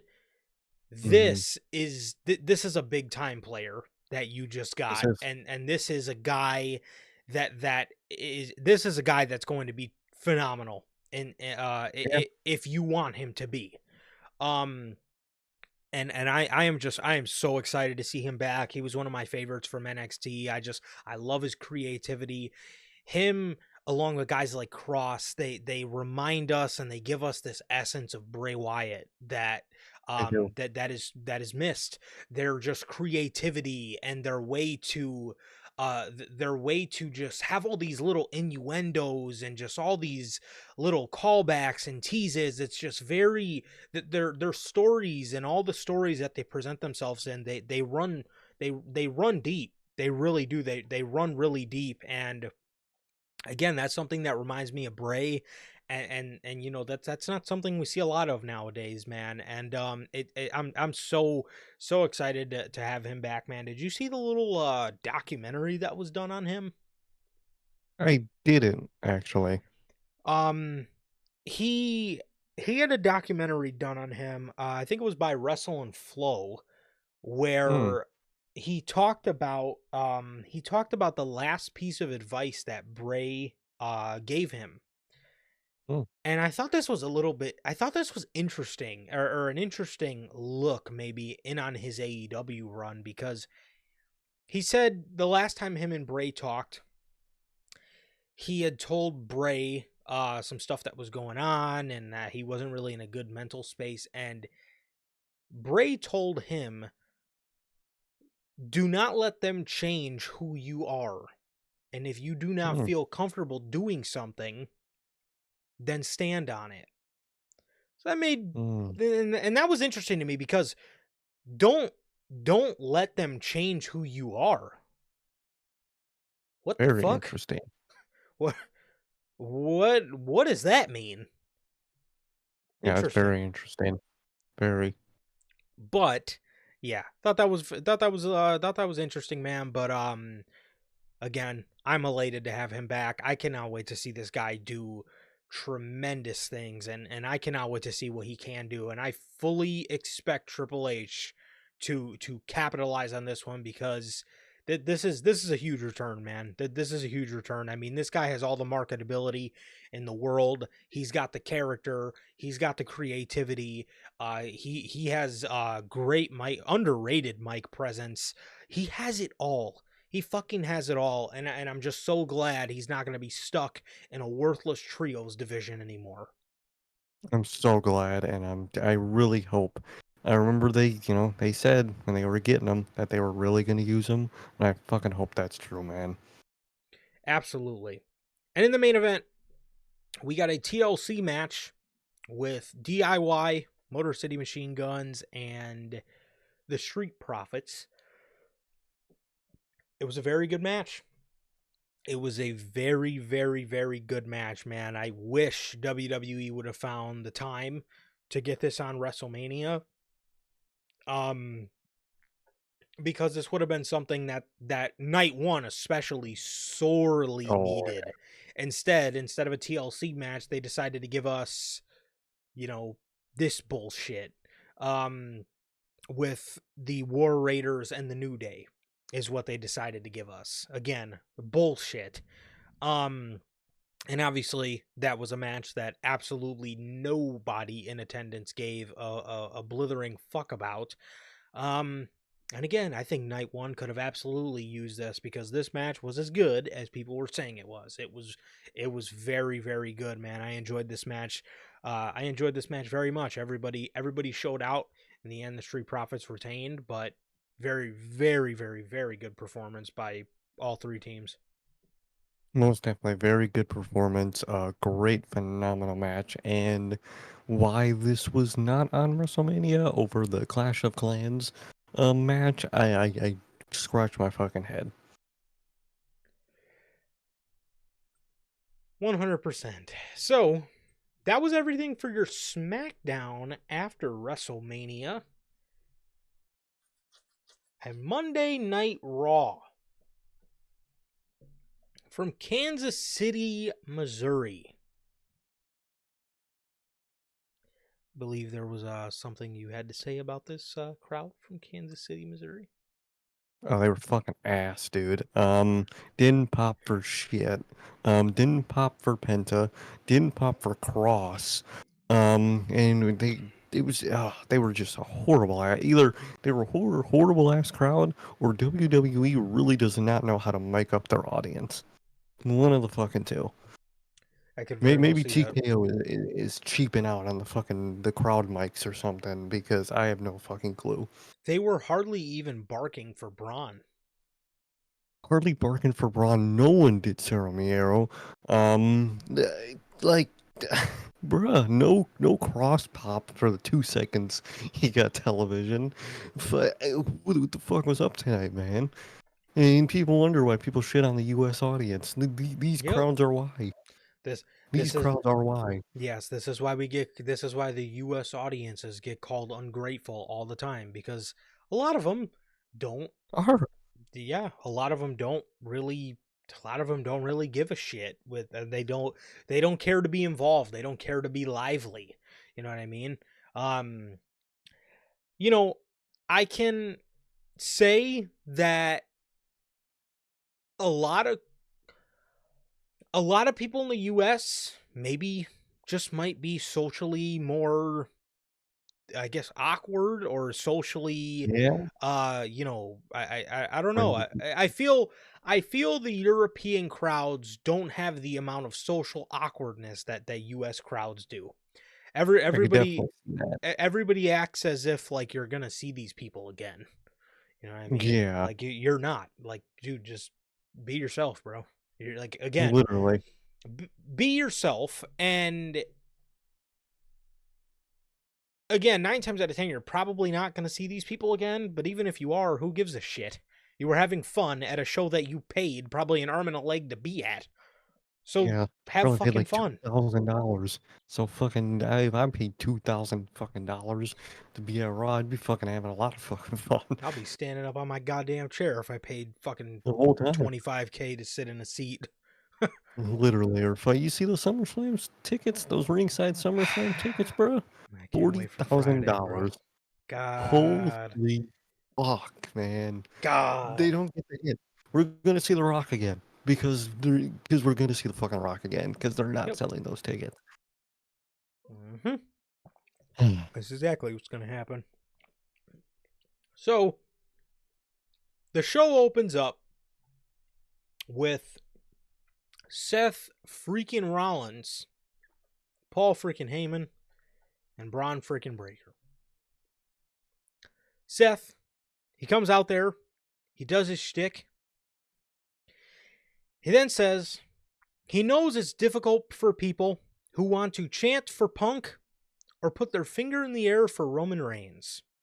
Well, what you are looking at now is the future of our industry, and the future runs through nobody else but Seth freaking Rollins. Seth then, Sami Zayn comes out, gets in the ring. Thank God. Oh, look, I'll always love seeing the right-hand man and the honorary Oos. I think they just have a beautiful relationship. I think their relationship on screen is just such a wholesome brotherly It is. relationship, and it's always feel good when you see them. I am so glad. I don't know if last week was some sort of test to see if People want people would. But dude, that gasp in the audience should have told them everything they need to know. Nobody, and I mean fucking nobody, wants to see not only another guy go heel in literally. the. I mean, we've seen a lot of heel turns lately. Not only does and it's not that we don't want to see just anybody turn heel. Some people need it. Who in the blue hell asked for a Sami Zayn heel turn? Man, I'm glad they got away from that. I'm really glad they got away from that. Like you said, I don't know if that was like a little test in the water thing to see if people wanted it, but the reaction from everybody is that we do not want a Sami No. Zayn heel turn, especially after tonight. You have your 2026 babyface Royal Rumble winner, right here. You just had John Cena win 17 as a heel and have it not be a feel-good moment. Please do not do that to Sammy. Please let his win be a feel good moment, please. I'm begging you, man. You need to let him stay babyface all the way up until and even all the way after he wins that World Heavyweight Championship, because it is a feel-good story. And it It needs to really stay is. that. So, Sammy is in the ring, and Seth says, "Ladies and gentlemen, Sami Zayn."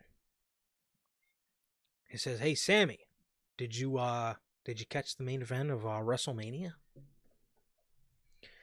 Sammy says, "We've been friends a long time, and I feel the need to come out here and tell you to your face, this is a load of crap. How much time did you spend talking about Punk and Roman? And one of the things those two have in common is standing right over your shoulder right now. He points at Paul Heyman. He says, so how are you any different from them? Seth says, you cannot be comparing me to Punk and Roman. How can this not be different? Sammy says, for the longest time, I thought you had this deep hatred for CM Punk, and you sounded self-righteous when you spoke about Roman, but I'm starting to see that maybe you were just jealous. You wanted to be in the position that they were in. Seth says, I am not them. This is the vision for the future. Sammy says, isn't that a coincidence? The vision for the future and for WWE for years to come revolves around Seth Rollins being front and center. Seth says, it's not a coincidence. I am the perfect man for the job. Sammy says, that's my point. It's not a coincidence. It's hypocritical. You spent all this time talking about the bloodline. Seth interrupts and says, I am not the bloodline. Quit comparing me to them. Sammy says, well, tell me how it's any different. You got your wise man over there, and you got your little dog right over there. By the way, who, if he keeps looking at me like that, he's going to get his face kicked in. Seth. Cool Jay callback. Very cool, Jay. I thought of Jay and Jacob as soon as that happened. So very cool moment from Sammy. So Seth says these two get in each other's face. Seth jumps in between the both of them. He says, hey, everybody calm down. What is this? What is going on? He says, Sammy, you came out here to be honest with me. Well, let me be honest with you. This is the vision for the future, and you are either with us or you become a target. That's not a threat. I do not want you to become a target because this whole thing is bigger than us. It doesn't matter if I hate you, like I hate Roman and Punk, or if I love you, like how I love you. But if you stand the other way, you become a target. And I do not want that for you. Honestly, we can find a solution. We can get you out of harm's way. We could pull some strings and get you moved off of Monday Night Raw. It's not a threat. But clearly, you're not going to buy into what we are selling. So maybe we can cash you out. It's not a threat. It's an offer. It's a favor. So think about it. And we're going to need an answer by the end of the night.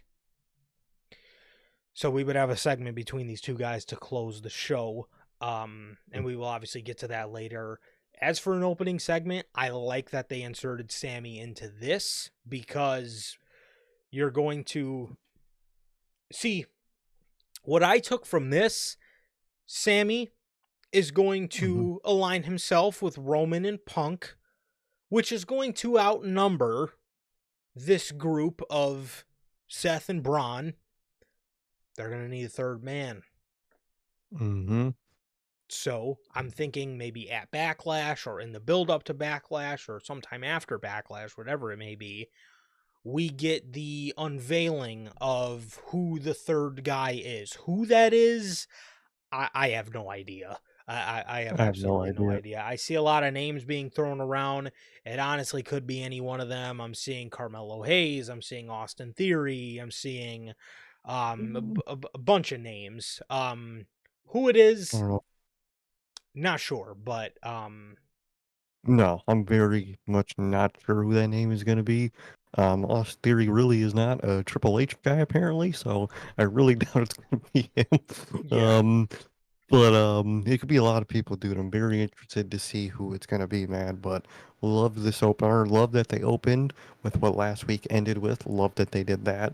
And just love the dynamic. And Sammy is arguably your number one babyface in the company at this point. So you need to keep him babyface. One of, for sure. Absolutely.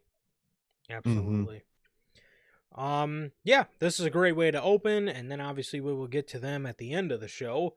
But what was on second? Why do they always do Raw, an opening promo, a match, and then a Judgment Day segment? I mean, it's like every week. And every week they do it the same way. Opening segment, person comes out for a match. Oh, fade away. Oh, they come back, match starts.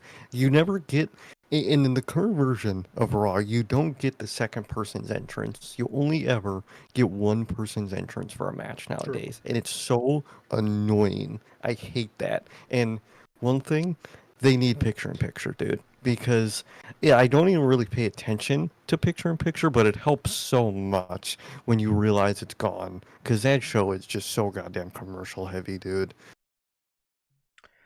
I actually appreciate the ad breaks on Netflix more than the commercial breaks. I Oh, will I hate them say. more. I think they're worse, in my opinion. To me, they're so much more annoying now. I don't know if they're just so excessive, and it doesn't help that we also get crowd shots of this of that, fucking Clash of Clans matches. I don't know if it's that added onto it, but I feel like the ad breaks are like, low key more annoying to me on Netflix, and I Okay. thought they were not gonna be Some because I wasn't weeks, expecting any yeah. So, well, I, during I, matches at least. I did expect them because I do remember hearing that they wanted to start conditioning people to, and they wanted to condition us, the wrestling fans of all fucking people. Um, but yeah, honestly, honestly, man, I some weeks they can be very much, but on a week like tonight, I didn't find them too bothersome, to be honest. But I will say, if you pay for an ad-free version of Netflix, that is absolute bullshit that you have to sit through ad breaks. That is, again, if you have like the lowest tier of Netflix, and Like, okay. okay. But if you pay for an ad free and you get ads, is that not is that not allowed? I don't know how Yeah, they get away with that, but hey, that's just me, man. it is bullshit, but yeah, for me and my watching experience, the commercial breaks on TV on USA, I hated more for sure, because those sometimes those motherfuckers would last like 5 minutes, dude. At least with Netflix, I know it's gonna be a set 3 minutes every time, so that helps me personally. But yeah, There's just so much more of them for me though. That's the killer. Like yeah, with TV, I expect okay, every like 10, 15 minutes you get like a 5 to 6 minute ad break.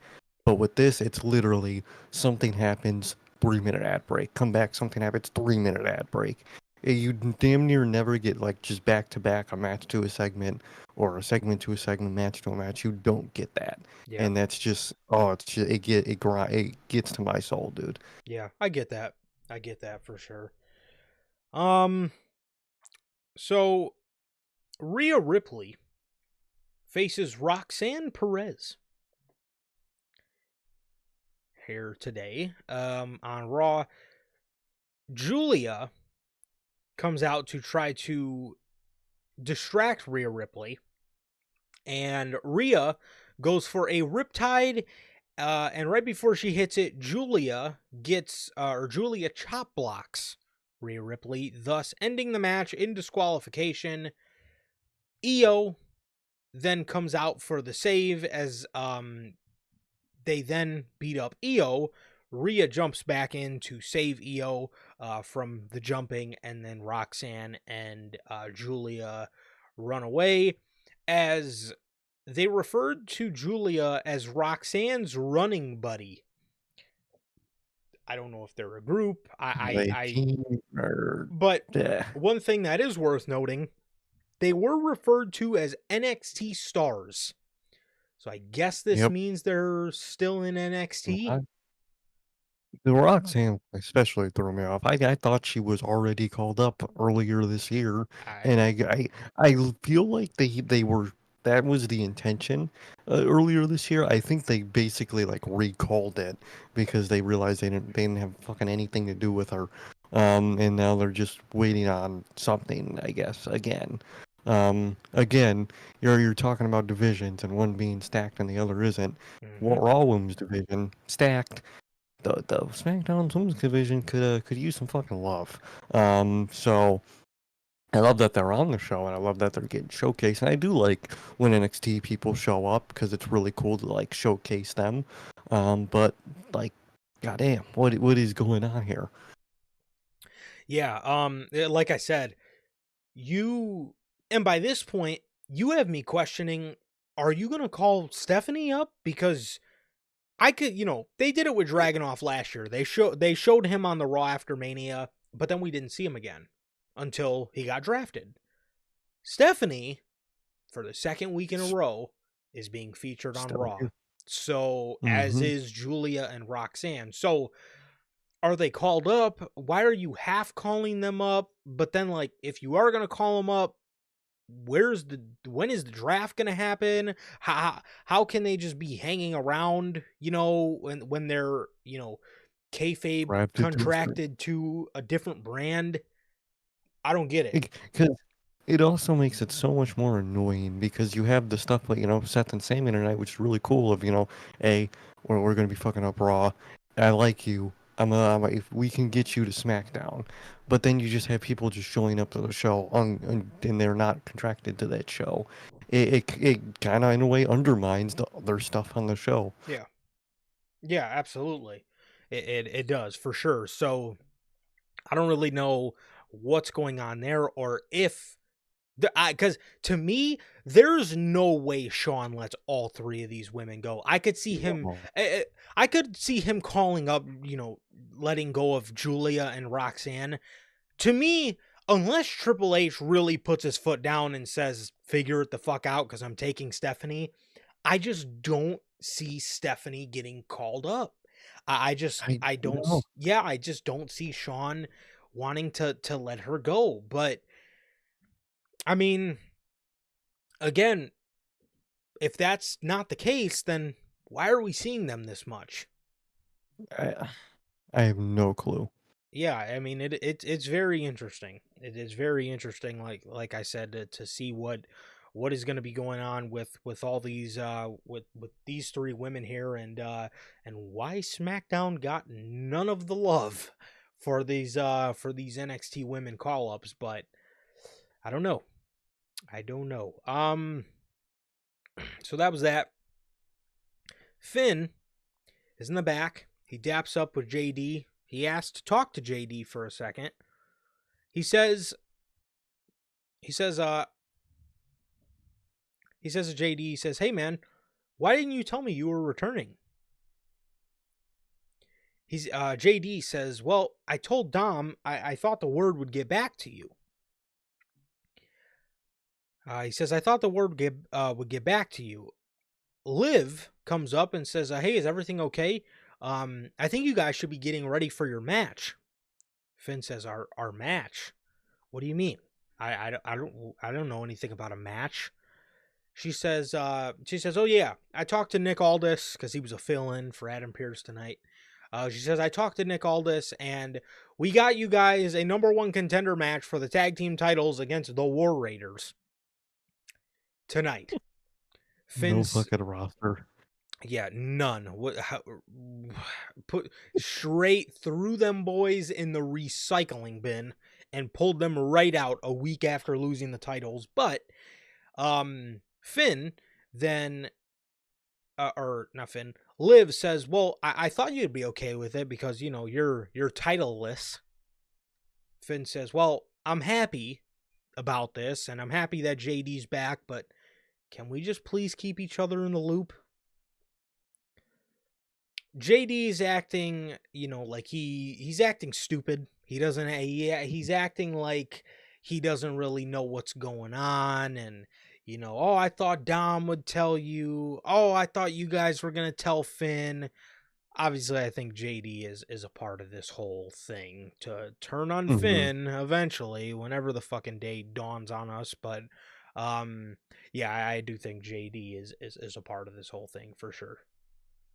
He most definitely is, man. And dude, this Judgment Day thing is just in a spot where I'm literally just at this point. The dynamic is cool, especially with JD, man.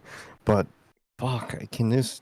I don't care until this turn happens, until something happens. You've been teasing the same thing for months upon months upon months. Get Yeah. it over with already. I don't care at this point until it happens. Yeah. I don't blame you. I don't blame you. It's not like we've been doing this for like 9 straight months of teasing. You could even go back longer than that to the original Judgment Day if you wanted to.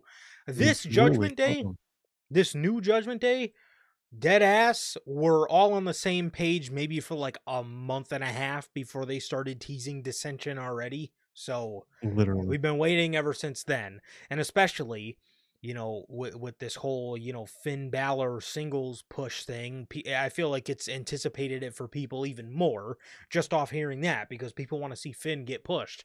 So, yeah. Mm. Logan Paul.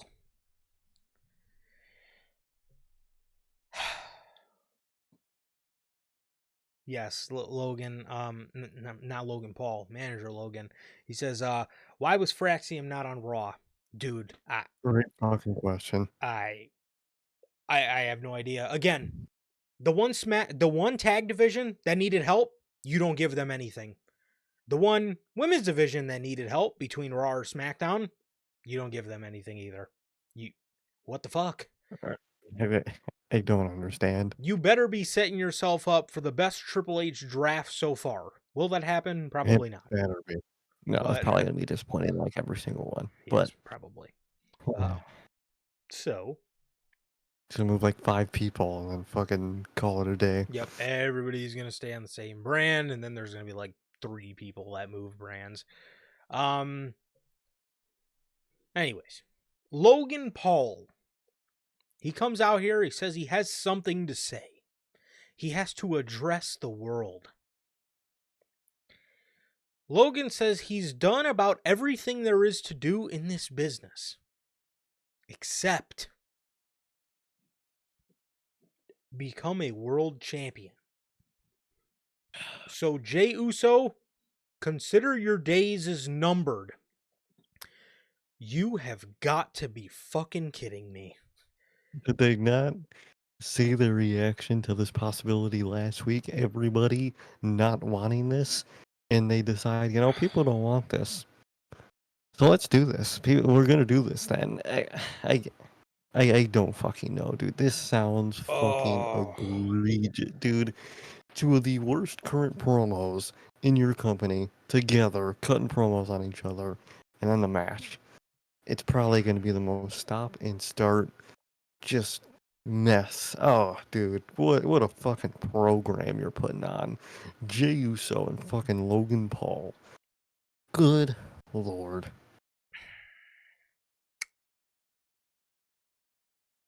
man. That is that is something. That is something for Jey Uso's first feud. Logan Paul. Man. I don't know how that match is gonna go. All I'm saying, if Logan Paul brings him to a good match, I'm just done. I'm done. I, If that manages to happen, then I don't know, man. But yeah, this this yeah, this promo this promo this is gonna be something. This is gonna be it's gonna be something. so We rough. thankfully, I It's think only like we 2 only weeks. have like 2 Raws. Yeah, one. One We more. have one One more more. Raw before Backlash. So, I mean, that's the good thing to come out of this is we only. So, I mean, now that I look at that, I guess good on WWE for starting this now, because Yeah. we realistically only have 2 weeks. As for the match, I'm not going to get my hopes up for a Jey Uso match, but you could say what you want about Logan Paul. He could work. And if he brings Jey Uso to a good match, I'm just done. Because if and again, I'm not expecting it, because every time I've expected Jey Uso to turn out a really good match, he's let me down. I'm just saying, if Logan does it, I'm done because there's just no Yeah, way. Jimmy Uso, his brother, that he's probably wrestled his whole life, couldn't bring him to a couldn't good do it. match. Then if Logan does it, um, the promo, the promo itself was, uh, you can sort Okay, of so see Jay dabbling into his yeet stuff. I'm glad he wasn't wearing the merch and he didn't come out through the crowd and take 20 years doing his entrance and whatnot. So I'm glad for that. I'm glad for that, man. I mean, the promo wasn't necessarily, bad. It's just there again. There was a little part. There was a couple parts in it where I thought, Jay was starting to dabble back into his stop and start. Let the crowd yeet. He obviously did some of his cringy yeetness at the end of it. I will say the catchphrase, 4 letters, 1 word, yeet. I That's a hate it. fucking awful catchphrase. Just say yeet, bro. I I, yeah. ugh, just keep it simple because it's so tiring. His promos are so tiring at this point. Yeah. At least Jacob Fatu's lines are cool. The same couple lines Exactly. he says. At least they're cool and they sound intense. You know what I mean? But yeah, I will say if I could say anything about this promo, I wish Jey Uso wouldn't have said that at the end of it. But I mean, it wasn't it wasn't necessarily a bad promo. This is just not really what I cared to see, Hmm. personally. I would have liked to, and I know, maybe we should build him up first, and I know maybe he's going to, lose, but I think at least getting him this kind of shine would feel fresh on Monday Night Raw right about now. But Karrion Cross, and Jey Uso again. I know he's gonna lose, but dude, at least we're getting him in there for a world fucking championship, and at least it'll get him some sort of spotlight, um, and some Hmm. sort of opportunity, and just in there with. In a main event program, I thought that would have been something pretty cool.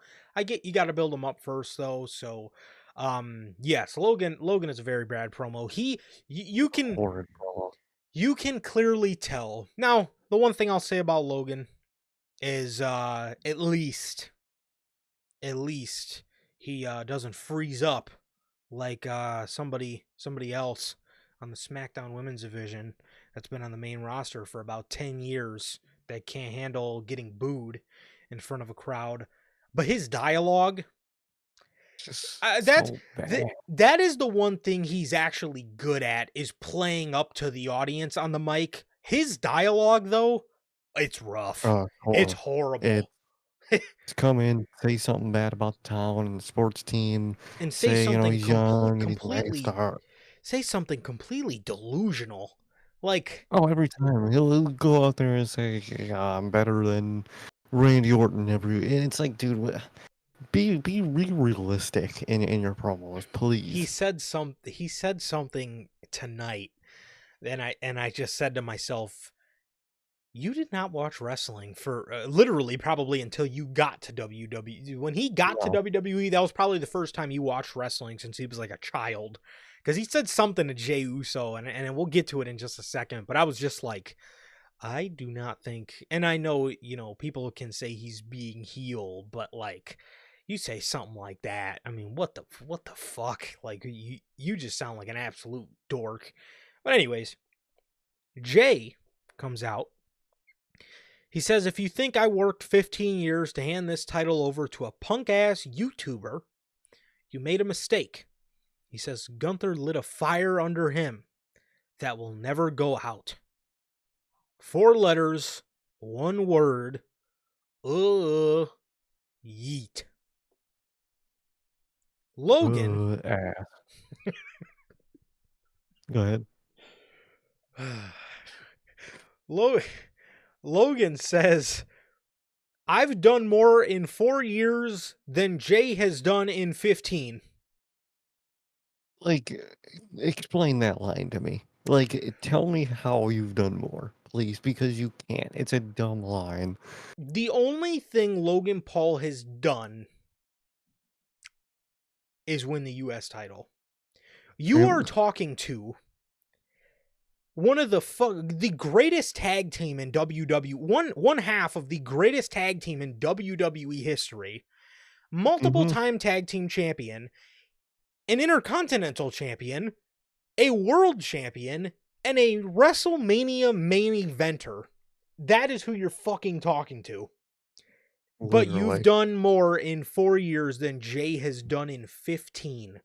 And not to mention, he's a part of the greatest fucking faction of all fucking time. What? What? I mean, come on, dog. Oh. And he got Gunther to tap out in less than 10 seconds. Forgot to. And he was the first person to pin Roman Reigns in, well, what was it? 4 years at that point? 3 years? Something like that? 4 years? NJ is the longest reigning tag team champion, one half of the longest reigning tag team champions of all time. Clearly, you have not done, brushed up on your knowledge of Jey Uso. Yeah. So again, I mean, it's stupid stuff like that. It's just like, okay, I can get maybe you want some heel dialogue, but I mean, that's just very outlandish. Exactly. You could say Logan could have said, I won a singles championship before you ever did. And that would have been valid. Yeah. And that would have been some heel ammo, because he's not wrong. He's not wrong. He won the US title in what? November of 23, right? 23. Jay didn't win his title till September of 24. That would have been valid. Okay. Cool. Gotcha. Got me there. Won the US title before I won my singles title. Okay. Yes, that's the other problem with Logan's promos. I feel like he says this same thing, just reworded it every single time. I've done more in 4 years than you've done in blank years. Exactly. He says, so you're going to do what you always do, crash out, screw up, and lose that title quicker than you lost the Intercontinental title. See, that's a good line. Okay? Exactly. That's something where it's like, okay, burn. You got me. I lost the IC title in 3 weeks. And then I went to do the OG Bloodline reunion that didn't include Paul Heyman. So you can enjoy your title while you still can. Jay then super kicked him. Again, the promo wasn't, minus the end of Jay's part and the beginning of Logan's second part, it was okay. It did its job, like I said, minus Jay's horrible yeet catchphrase he created and Logan's just very outlandish comment. However, this is our world title match for Backlash. Are you excited? Are you feeling? No. Are you is the feeling restored for you? It is not. It actually this is a feeling of a punch in the gut that I felt twice tonight when it comes to the card of Backlash. Fucking goddamn Logan Paul versus Jey Uso. Good God. Banger alert. It gets worse with Backlash, dude. Man, they did it. And see, if this was in front of an international crowd, they might have been saved by the crowd. They might have been saved by the crowd. We are in St. Louis. No shade on no shade on the STL, bro, but I love St. Louis, but I'm sorry. You guys are not Lyon, France. You guys are not San Juan, Puerto Rico, or wherever they were for Puerto Rico. They're just not that. And I just know they're not gonna care about a lot of this stuff. So we then get the War Raiders defeating the Judgment Day. because JD was on the top rope and Penta throws JD off the top rope, which he falls throat first on the top rope. And the War Raiders capitalized and hit him with the War Machine for the 1-2-3. Penta is standing on the announce table, starts doing his strut on the announce table. I thought that was fucking hilarious.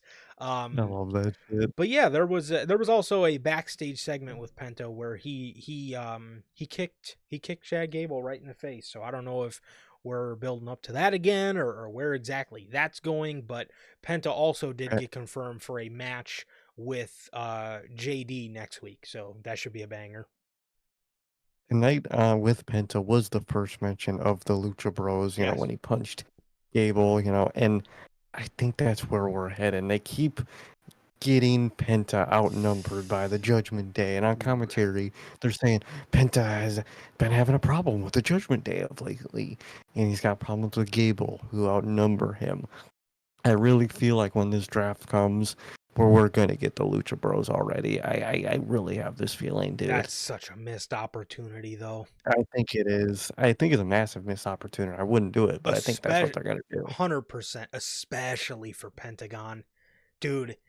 You can just see he has singles, like the fucking crowds love him. He's over as Mhm. fuck. He's got a really cool moveset. He's got an amazing look. And I did notice that he did mention the Lucha Bros tonight to Chad Gable. Maybe we are going to get the Lucha Bros versus Chad Gable and El Grande Americano. Maybe. You know, you never know. Yeah. Maybe that's possible. I mean, it isn't Chad Gable under the mask, so We've yeah, never that seen them can't happen. together. So We haven't. maybe El Grande will come to Chad's aid one day. Maybe. Maybe. Hopefully we could see them, you know, standing next to each other. Maybe. Could you imagine they find somebody with like Gable's similar physique and dress him That'd be up? hilarious. That would be so funny, dude. That would actually be fucking hilarious. But yeah, I could see them doing that. I could see them doing that. That was the first thing I thought because when Gable went up to Penta, I immediately said, "Oh, he's gonna mention Ray Phoenix, isn't he?" And he mentioned Ray, Mm. and obviously that pissed Penta off. And he said something. He said something to him. His English is kind of broken, so I couldn't completely make it out. But it was something about you haven't even seen the Lucha Brothers or something like that. It was something along those lines. And I thought to myself, "Oh no." That's the first. And for me, it was really when commentary kept talking about how Penta has beef with the Judgment Day and all these people that outnumber him. I'm Yeah. like, come And on. and I honestly feel a lack of creative on WWE side for not Mhm. Penta but Phoenix. Oh, I think so. I think that's really what it is. I don't think they see the same value in singles Phoenix that they do in single Penta, Mhm. which if you play your cards right, you can easily make that work. I think it's up Mhm. to WWE to play their cards right, which they aren't doing, or which they look to not be doing. Mhm. But I feel like they're gonna be a team soon, man. And usually I would be excited, but the state of the way they treat their tag teams, I'm more scared than anything from that. Yeah, and I don't really blame you, man. Yeah, like you said, the way tag teams are treated, I would just hate to see Penta, who has all this potential in the world, and same with Phoenix. If you find good creative for him, other than him getting rizzed up by Santos Escobar, um, if you find good creative for the guy, I think that I think I think he's a star too, but Penta especially, you can see it. You can see it. I mean, again, like we just mentioned, the crowds love this guy, right? He has great singles potential, and I think you are just doing yourself a major disservice if you throw that all away to get the Lucha Bros back already. The way I'm looking at this, you get the Lucha Bros together around whatever time you want to get the Usos back together. Around then, Exactly. you know. And two, you get the Lucha Bros back in the mix when you show me that you actually have a fucking care in the world for tag team wrestling. So Yes, Penta was strutting on the table. It was hilarious, as yes, he will be facing JD next week. So, yeah. Definitely. Very, very interesting. Paul Heyman and Sami Zayn were backstage. Paul sees Sammy sitting down talking to Otis about his decision for the night. He says, I was thinking a lot about what you said in the ring about the bloodline. After all, we are OG bloodline. Damn, tugging on my heartstrings, Paul. Literally. Sammy says, that's true, but you blew up whatever was left of the bloodline. Heyman says, Sammy, I respected what you did when you left the bloodline and how you went about it. And maybe one day you'll respect why I had to do what I had to do at WrestleMania. He says, when we are not here to talk about the bloodline though. Seth Rollins views himself as the vanguard to the future of this industry, and Braun Breaker is his dog at the gate.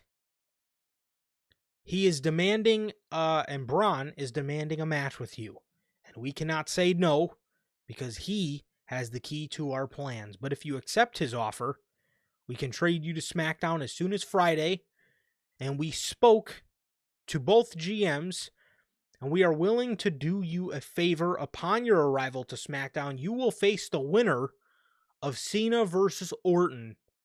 That is how much Seth Rollins thinks of you. Just do me a favor, Sammy. Think of the future of your family. He says you can live with the future or you can die with the past. Paul Heyman walks up. He walks towards the door, and you can't really see him. He's kind of around the corner, but he's in the doorway of the locker room. Is Braun Breaker as Paul Heyman walks up to Braun, and he gives him that devious Paul Heyman smile. This segment was awesome. This segment was fucking awesome. I loved this segment. I thought this was great. I thought this was just amazing manipulation. Him trying to get in Sammy's head, and we don't know if that was real. You know, did they actually get that for Sammy, or were they just saying that to get him to accept the offer and leave the brand, to go, you know, get the winner of Cena versus Orton? We don't know if any of that was real or if they were just trying to manipulate Sammy into moving over to SmackDown. And I like the intrigue of this whole thing. I like the intrigue of, you know, what is Sammy gonna do? It was a story long, or it was a show long story, and I really liked the inclusion of that, and the segment was great. Definitely, I like how they did it the whole night, and that segment was one of the easy highlights of it, and it was really fucking cool, man. Becky Lynch comes out here for her first promo since turning heel. She says there will be no murder mystery. She examined the footage, and she was the one who attacked Bayley. She says that woman has attacked me nonstop since 2019, and she never apologized for it. But we're all supposed to forget about that. We're all supposed to feel bad for her because she comes out here wearing everybody else's t-shirts and crying about why she isn't a bigger star.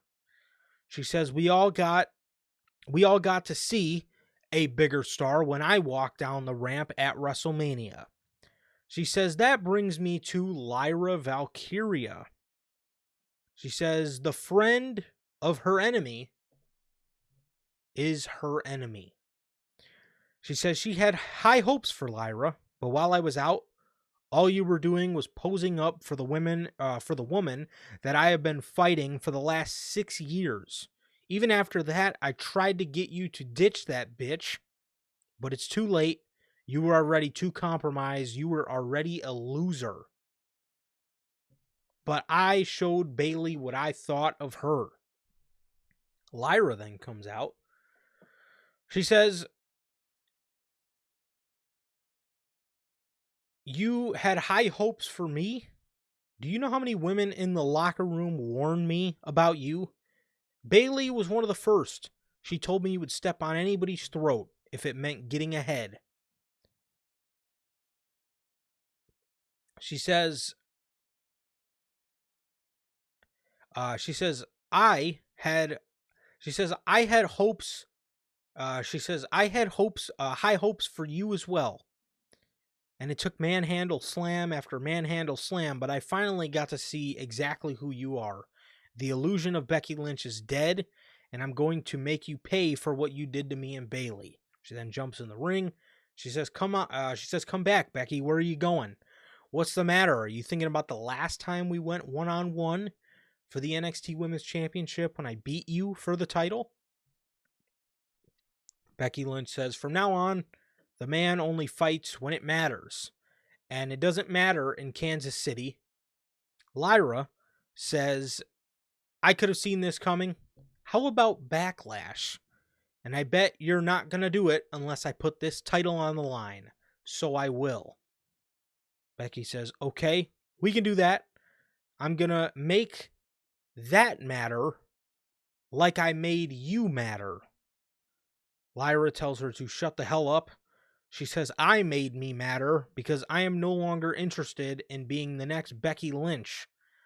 I am Lyra Valkyria. I am going to be a better person than you because I already know I am a better wrestler than you." Becky Lynch then gets pissed. She tries walking away. And Lyra big boots her, or drop kicks her from the second rope, like she does. She beats up Becky. Becky runs into the crowd. She then celebrates with the championship. She's standing on the ramp, and Becky comes and blindsides her, and attacks her, and then runs away. We're getting this match very soon. And I can honestly see Becky Lynch winning this championship for Lyra to win it back. So I'm fully expecting all the Becky Hogan shit to come back. Mhm. But I could honestly see Becky Lynch winning this and then Lyra winning it back at Evolution. Maybe. Maybe I don't know. I feel like they're more setting it with a lot of the stuff that Becky said.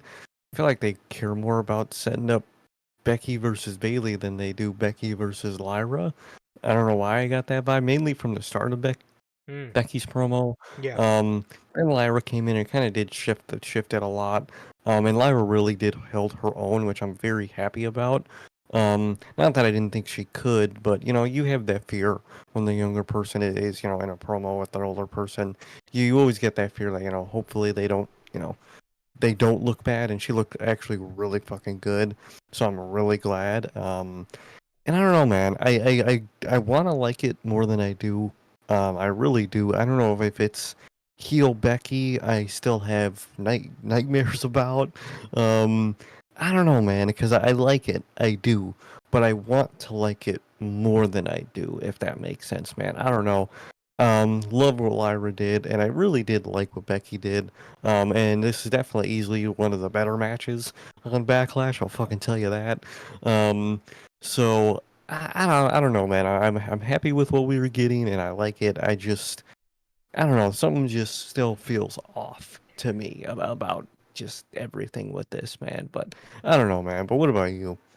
I can definitely see what you mean. I definitely was very skeptical on Becky Lynch's animation of uh Yeah. she may have seemed a little too animated to the point where I think it maybe did feel a little like big time Bex kind of thing, which I think gives all of us a bad memory of, because who the hell wants to see That's that horrible. again? It was Mhm. awful. But thankfully for now, it's not that. I hope it does not become No. that. But that definitely is a worry.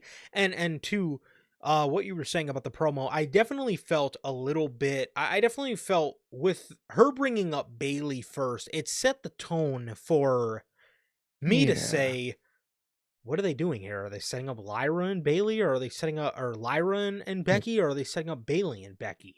Is it felt again with the start to that, to set the tone for this feud. You talk about Bailey first. I don't know why that. I thought that could have been brought up second, um, Mhm. just to put more of the focus on Lyra. And yeah, I mean, I hope I hope as the weeks go by and as we get more of this, uh, you know, excuse me, it becomes more intriguing, and maybe we do see Lyra beat Becky with the help of Bailey. Maybe that could be Mhm. something, and then we go into a Bailey and Becky feud. Because I'm telling you right now, with all the backlash around Bailey, I honestly think Triple H is really going to ramp up putting her in stories, because I think for the first time ever, the company could genuinely be scared of losing somebody like Bailey. And I think I think we're going to I think start they're to gonna use see, her. yes, I think we're going to start to see Bailey be put on more of a pedestal and more of a priority, um, and all that good stuff. So, yeah, I mean, this was a decent start. I Mhm. definitely agree with what you said though. The for me, man, that the tone was just off in the beginning of this. Yeah. Like you said, it seemed like they were setting up more of a Bailey program as opposed to a Lyra program. But as for majority of Becky's promo here, I thought it was good. Mhm. Lyra's always good on the microphone, so I thought it was good. It just something about it did just feel something about it Oh, just did feel off for sure. most definitely, man. But I'm excited. I'm glad we're getting the match at Backlash. Um, Definitely, man. So I am excited. It's something just I don't know, something just felt off. But Lyra did great. Becky did really good, and overall, I like what we're getting. Yeah, Rusev, Hey, dude, get that that one line, that one specific line I in know what you're there. talking about, Uh, I was dude. pumped. The whole thing was great, but that one line really had me fucking marking. This Is what I wanted. this was fucking awesome. This shit, dude. Man, I'm glad they brought him back, because not only did he drop an amazing line in this, he gave a reason and a purpose Mm-hmm. to why he's back and who he's back for, So perfect. and just the badassery in this, bro.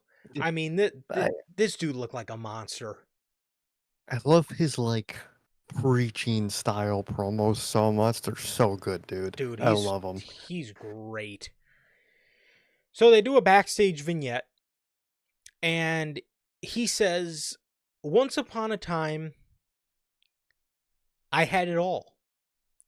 I had the gold, the fame, the tank at WrestleMania. Then I lost myself.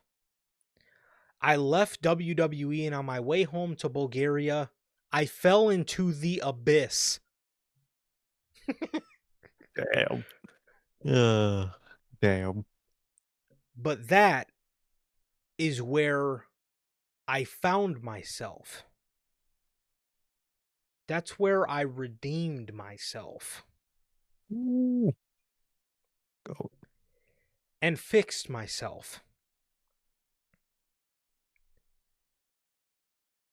I realized that I can no longer fight for a woman that is not mine, or a flag that never was. It was an epiphany." He says, "I was finally free to crush people, not because I was told to, but because I wanted to. Now I will use my hands and my jacked body for good. I will hunt. I will hunt the arrogant, those who wasted their talents like I did." Man, bro. He says Fire. he says um he says, "I will fix them and I will make all of them perfect again for good. So, my brothers, your lack of suffering ends now. I am the tank that is rolling in. I will hunt you, I will forgive you, and fix you like I fixed myself. But choose your next steps wisely. Man, That was fucking awesome. I am so glad they brought him back after seeing something like this. Obviously, he dropped the cool line about redeeming himself. Obviously, killed him. the Redeemer. He gave you a purpose as to why he's back. What is he back for? What is his motives? He says here, his motives are to hunt the people that wasted their talents. And why necessarily is because he doesn't want to see them do exactly what he did.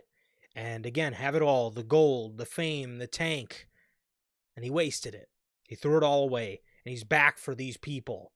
That is fucking awesome. That is an awesome story to go by. And there's a lot of fucking people that with wasted potential that you can hit up on this roster for sure. A lot of people. That's why he attacked Otis and Cesaro. They're wasted potential. Yep. And like you said, there's a lot of people. If they do a Gable feud, that shit will be gold. Austin Theory.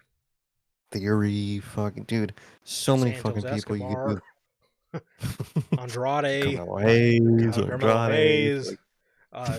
No wonder why he went after the tag team division. Talk about wasted potential. It all makes sense now. Yeah.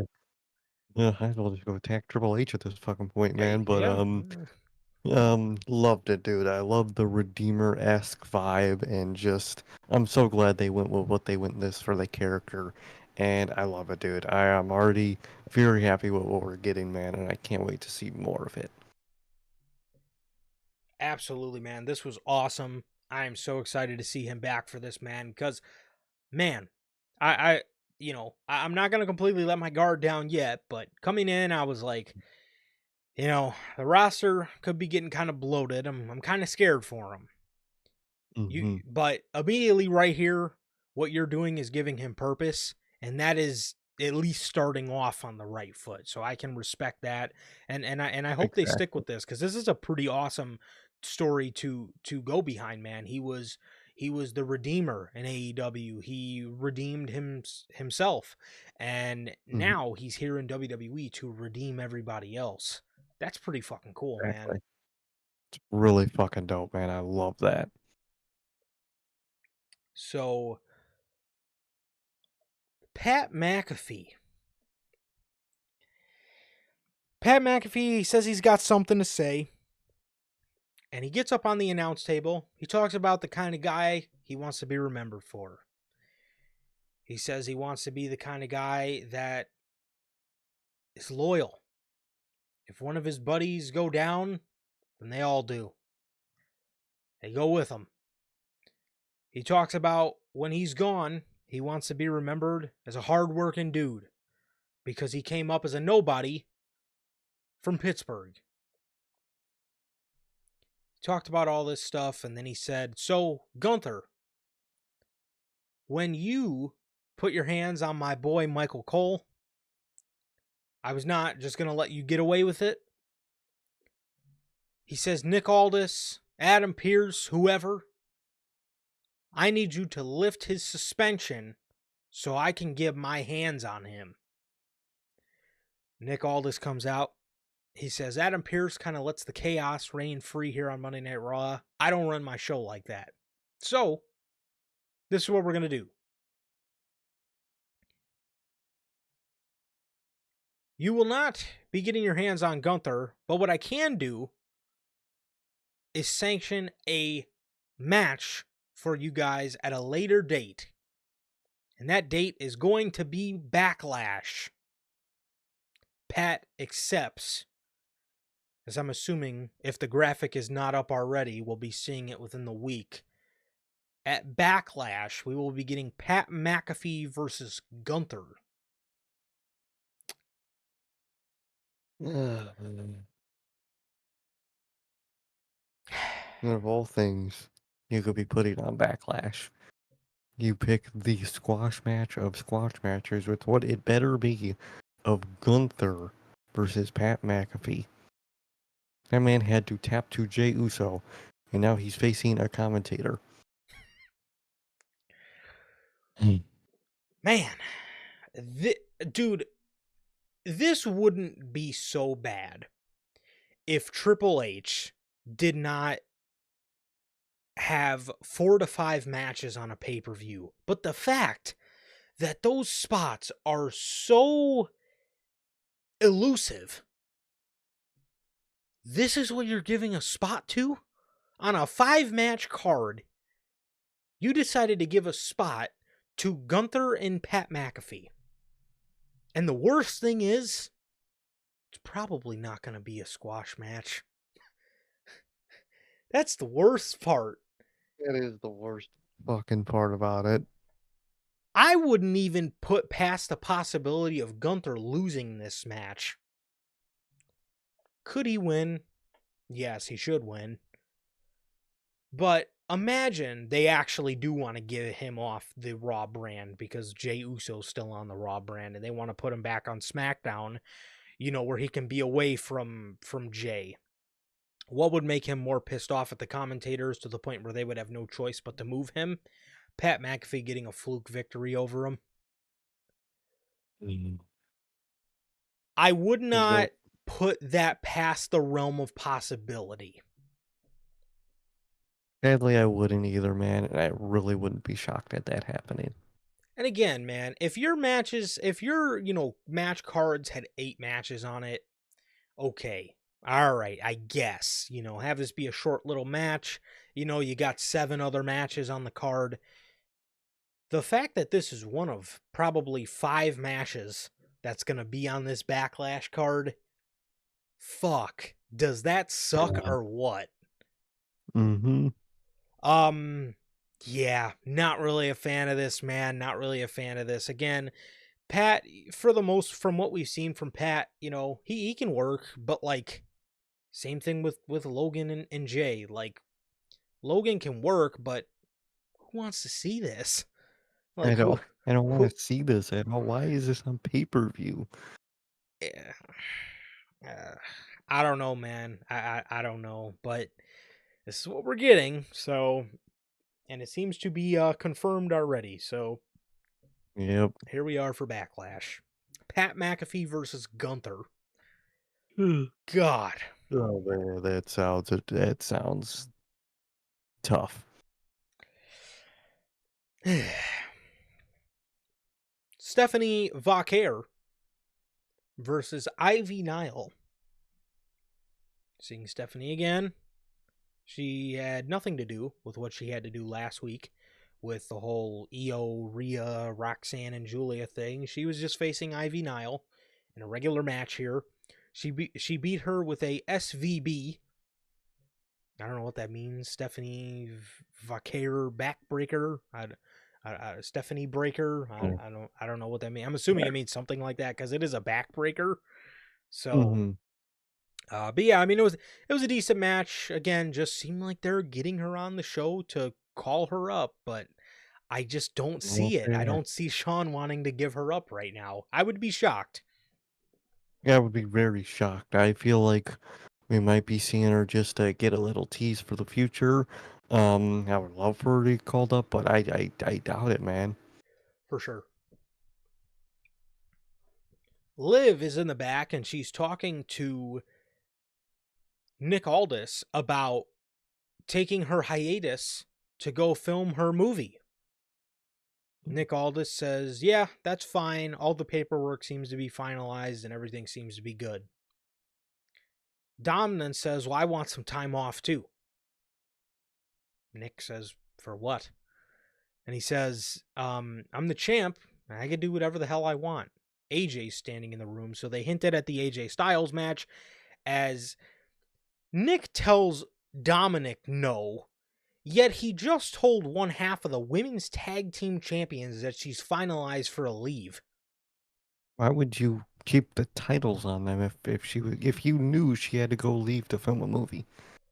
That was my other question, because I mean, there is tag teams you could throw the titles on. I mean, you've been teasing some sort of what did they call her, running buddy alliance with Julia and Roxanne. So you could have threw the tag team titles on them. You could have put it on the Secret Hervis. You literally could have put the titles on anybody. Yet you put them on them, knowing that Liv She was leaving. is going on a hiatus. But and again, too, you just told Liv yes, but you told Dominic no. Like, Eh, they're both champions. eh, What the they're fuck is the both difference? champions. Exactly. I don't really understand why they did that with the women's tag team titles. That makes two of us. Karrion Kross then goes up to Sami Zayn and he says, "Hey man, you got a big decision tonight. Hope you make the right call." Sammy just stares at him. No pop. That fucking evil grin. That shit was hilarious. That grin he gave him as he was walking away. Yep. But yeah, no crowd. No pop from this fucking crowd. Good lord. I guess they didn't see the promo. We then get a backstage segment with Sammy where Jey Uso comes up to him and he tells Sammy, "You got a big decision? Just know I support you and I know you're going to do the right thing." Sammy says, "Thank you, man. I can always count on you." I needed to hear that. Tells him he loves him, gives him a hug. Jay says he loves him too. Jay's standing there, Staring. and he's just staring. And I just knew something. I knew some foolishness was going to happen. I knew that I thought one of two things. We were going to see Logan, or we were going to get some future innuendo with Braun, Seth, and Paul Heyman walking up to him and like planting seeds or whatever. And it was Logan Paul. The worst option. He hit him with the titanium fist, and then as Jay was on the ground, he started screaming in his face. Yeet. So That shit trash, dude. so Why is this the feud? so that was that. Yeah, that was that was the final segment before our main event. Or the start of the end of the show, I guess. Yeah. The main event started with a promo before we got to the impromptu match of it all. Seth is out in the ring. He says he thought about this a lot, and you really put me in a tough spot. And for the life of me, I don't want to see anything bad happen to you. I get it. You don't like Braun, you don't like Paul, but this is me. We're talking about 20 years of a friendship. You come back to Raw and you celebrated with Jay. So when you came out here today, I thought you were going to give me some respect. I know you don't agree, but we are the way forward. I believe with my whole heart that this is the vision for the future of WWE, and I wish there was somebody better for us to believe in, but the only option is me. And if you don't believe me, if you don't believe in me, then that hurts. We both know this business tears friendships, relationships apart. He says, you don't get a lot of real friends in this business, but to me, Sammy, you are one of those friends. He says, when my baby girl was born, you were one of the first people that I called. You had just became a new father yourself, and I was scared out of my mind. And I turned to you for advice, and you gave me some of the best advice I've ever gotten in my life, and I will forever be grateful for that. Now, please allow me to return the favor and give you a piece of advice that could save your life.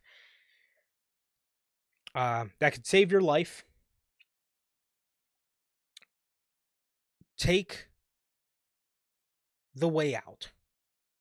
Whatever Paul has lined up for you, take it. Because if you stay on Raw, bad things are going to happen to you. And I love you, and I do not want that to happen. I'm begging you, take the out.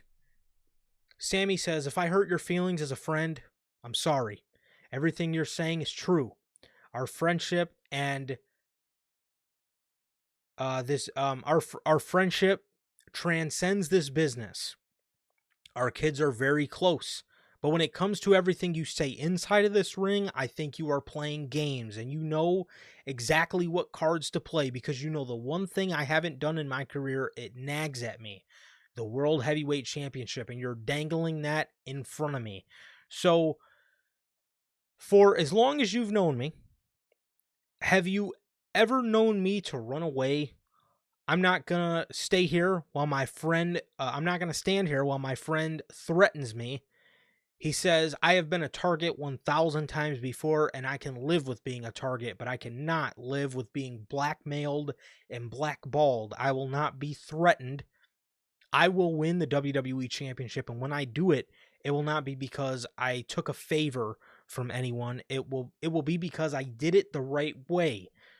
Thank God. This is the direction they are going. It will be because I did it the right way. So as a friend, I respect you, I love you, but this is me telling you to go to hell. Seth is obviously pissed at this point because Sammy is not budging and he's not taking the easy way out to Monday Night Raw or to Friday Night SmackDown. And then all of a sudden, we hear the air raid sirens of Braun Breaker's music. That moment was perfect, dude. The way, like, Sammy got done, the disappointment from Seth, and then that was perfect. Those sirens are pretty badass. The War Game sirens, especially in the beginning of his theme song, is pretty fucking cool. I do gotta say. Braun comes out, walks through the smoke, and we get a impromptu match between Sammy and Braun Breaker, which ends by referee stoppage because he handed Sammy a boatload of spears. Seth tried to walk up to Sammy a couple times and get him to reverse his decision, but Sammy told him to go to hell again. So, the match ends by stoppage. Braun ran around the ring, speared him, got him back in the ring. The referee called off the match. Seth Rollins backs Braun Breaker up in the corner, and he says, do you want to be at the top of this business? Well, then this is what we have to do. This is his bed. He made it. Now he has to lay in it. He then turns around and stomps Sami Zayn's head into the mat. As this is the third victim of this new pairing of Braun Breaker and Seth Rollins, and what this sets up is for this group to be outnumbered by Braun and by Sammy, or by, not Braun, by Roman, by Sammy, and by Punk. And I think this is going to lead to them adding a new member, man. I think this is going to lead to them adding a new member. Like I said, I don't know who that is, but like I said, this is just, to me, looks like it's just perfectly setting up the third man in this group with, like I said, I feel these guys are eventually going to get outnumbered by Sammy, Roman, and Punk, which is going to leave Braun and Seth outnumbered, which, again, who that fifth man could be, I would like to hear from you guys. I see a lot of names going around, but there are a lot of names you can do. There are a lot of names you can do that would fit the criteria for this group. And they have a lot of options they could go with. But I'm interested to see when we get the person and who it ends up being. Very interested to see who it's going to be and when we get that. And like what they're doing here, I'm very glad that they solidified the babyface route for Sammy. Like I said, that's what I hope they did with this. If so many people, turning heel and turning on their friends and all this and all that, please let Sammy be one of the exceptions, man. He's so great as a babyface, and I think that's where his career lies for the next few years. Um, and I really hope they stick with that, man. I hope tonight was confirming that they're going to stick with that. Like Logan says, I hope we're setting up, the main event for WrestleMania 42, man. I really hope Sammy wins that Royal Rumble, and I hope he gets everything he should be getting, man. But I really love this, Yeah. and I'm very, very curious to see who the other man is going to be in this faction. Absolutely. That is one way they can go. They can take Sammy out and then just have Roman and Punk even the odds for then a third member to come in, stack the odds against Roman and Punk and then have Sammy come Sammy back to coming their back. aid. Mm-hmm. I could see that because, I'm assuming we see, I fucking hope we see Roman and Punk back. I I thought we were going to end up getting this tag team match at Backlash. Now I don't know I can say that with so much confidence. Yeah. Hopefully, but wishful thinking. But overall I don't really know. But it should be interesting to see, man, because this group has been on a tear and they have taken out top star after top star after top star in the past 2 weeks with Roman, Punk, and Sammy. And I'm interested to see what they go on to do next, man, because is it going to be a new target next week, or are we going to see the return of Roman and Punk? I certainly hope so we can see something at Backlash to sort of give that card a little bit more of an oomph. A boost. Mm-hmm. Um, but hopefully, I mean, we'll just have to wait and see. But hopefully, we do get something next week that can, help the card out. Like I said, that they could do that fatal 4-way. They could end up doing that fatal 4-way there because if you do 5 matches, you got Orton Cena, you got the Becky match, you got the Pat McAfee match, you got the Jey Uso match. 3 of those 4 matches are from Monday Night Raw. So I feel we're probably going to add a SmackDown match to that, which I could see being the fatal 4-way for the US Championship. Yeah, because I mean, I really don't see them adding anything else. There's really nothing No, else on SmackDown going on that is, or can be added. yeah, that I guess is eligible or worthy of being added. Um, so, uh, and if not, if they did want to add another match from Monday Night Raw, like I said, they teased Dom and AJ, but I really just don't see that as a Backlash match. Mm-hmm. I could see them doing the Fatal 4-way over that for sure. But yeah, I mean that's what that's kind of what I'm thinking now, man. I mean, again, I can hope that they add the tag match, but I don't see that. I don't know I can say that with so much confidence now. I hope so, but I don't I know the way really it's hope looking. so, but yeah, I don't think we'll get that at this point. I think we're getting that fatal 4-way added, and I think that's probably going to call it a day for the rest of that card. For sure. For sure. So, yeah, I mean that is pretty much everything, man. That's everything. And that is your week of wrestling. As man, had a lot to talk about this week, man. Definitely had a lot to talk A about lot. this week, but it was a good episode of Monday Night Raw. It was a very good final, or not final, SmackDown before WrestleMania, and then just a meaningless episode of Dynamite. So yeah, I mean that was Very. that. But yeah, so with all of that, that is going to do it for this edition of NHP. That's going to do it for this edition of Unscripted. Thank you guys, everybody who came out to hang out with us here for episode 245 of Unscripted. And with that, it has been always a pleasure for my Johnny. And Sir K. And that is going to do it for this edition of NHP Unscripted. Thank you guys so very much for joining us. And with that, please like, comment, and subscribe. And we'll see you all on Friday at 3 p.m. Central with the news. Peace.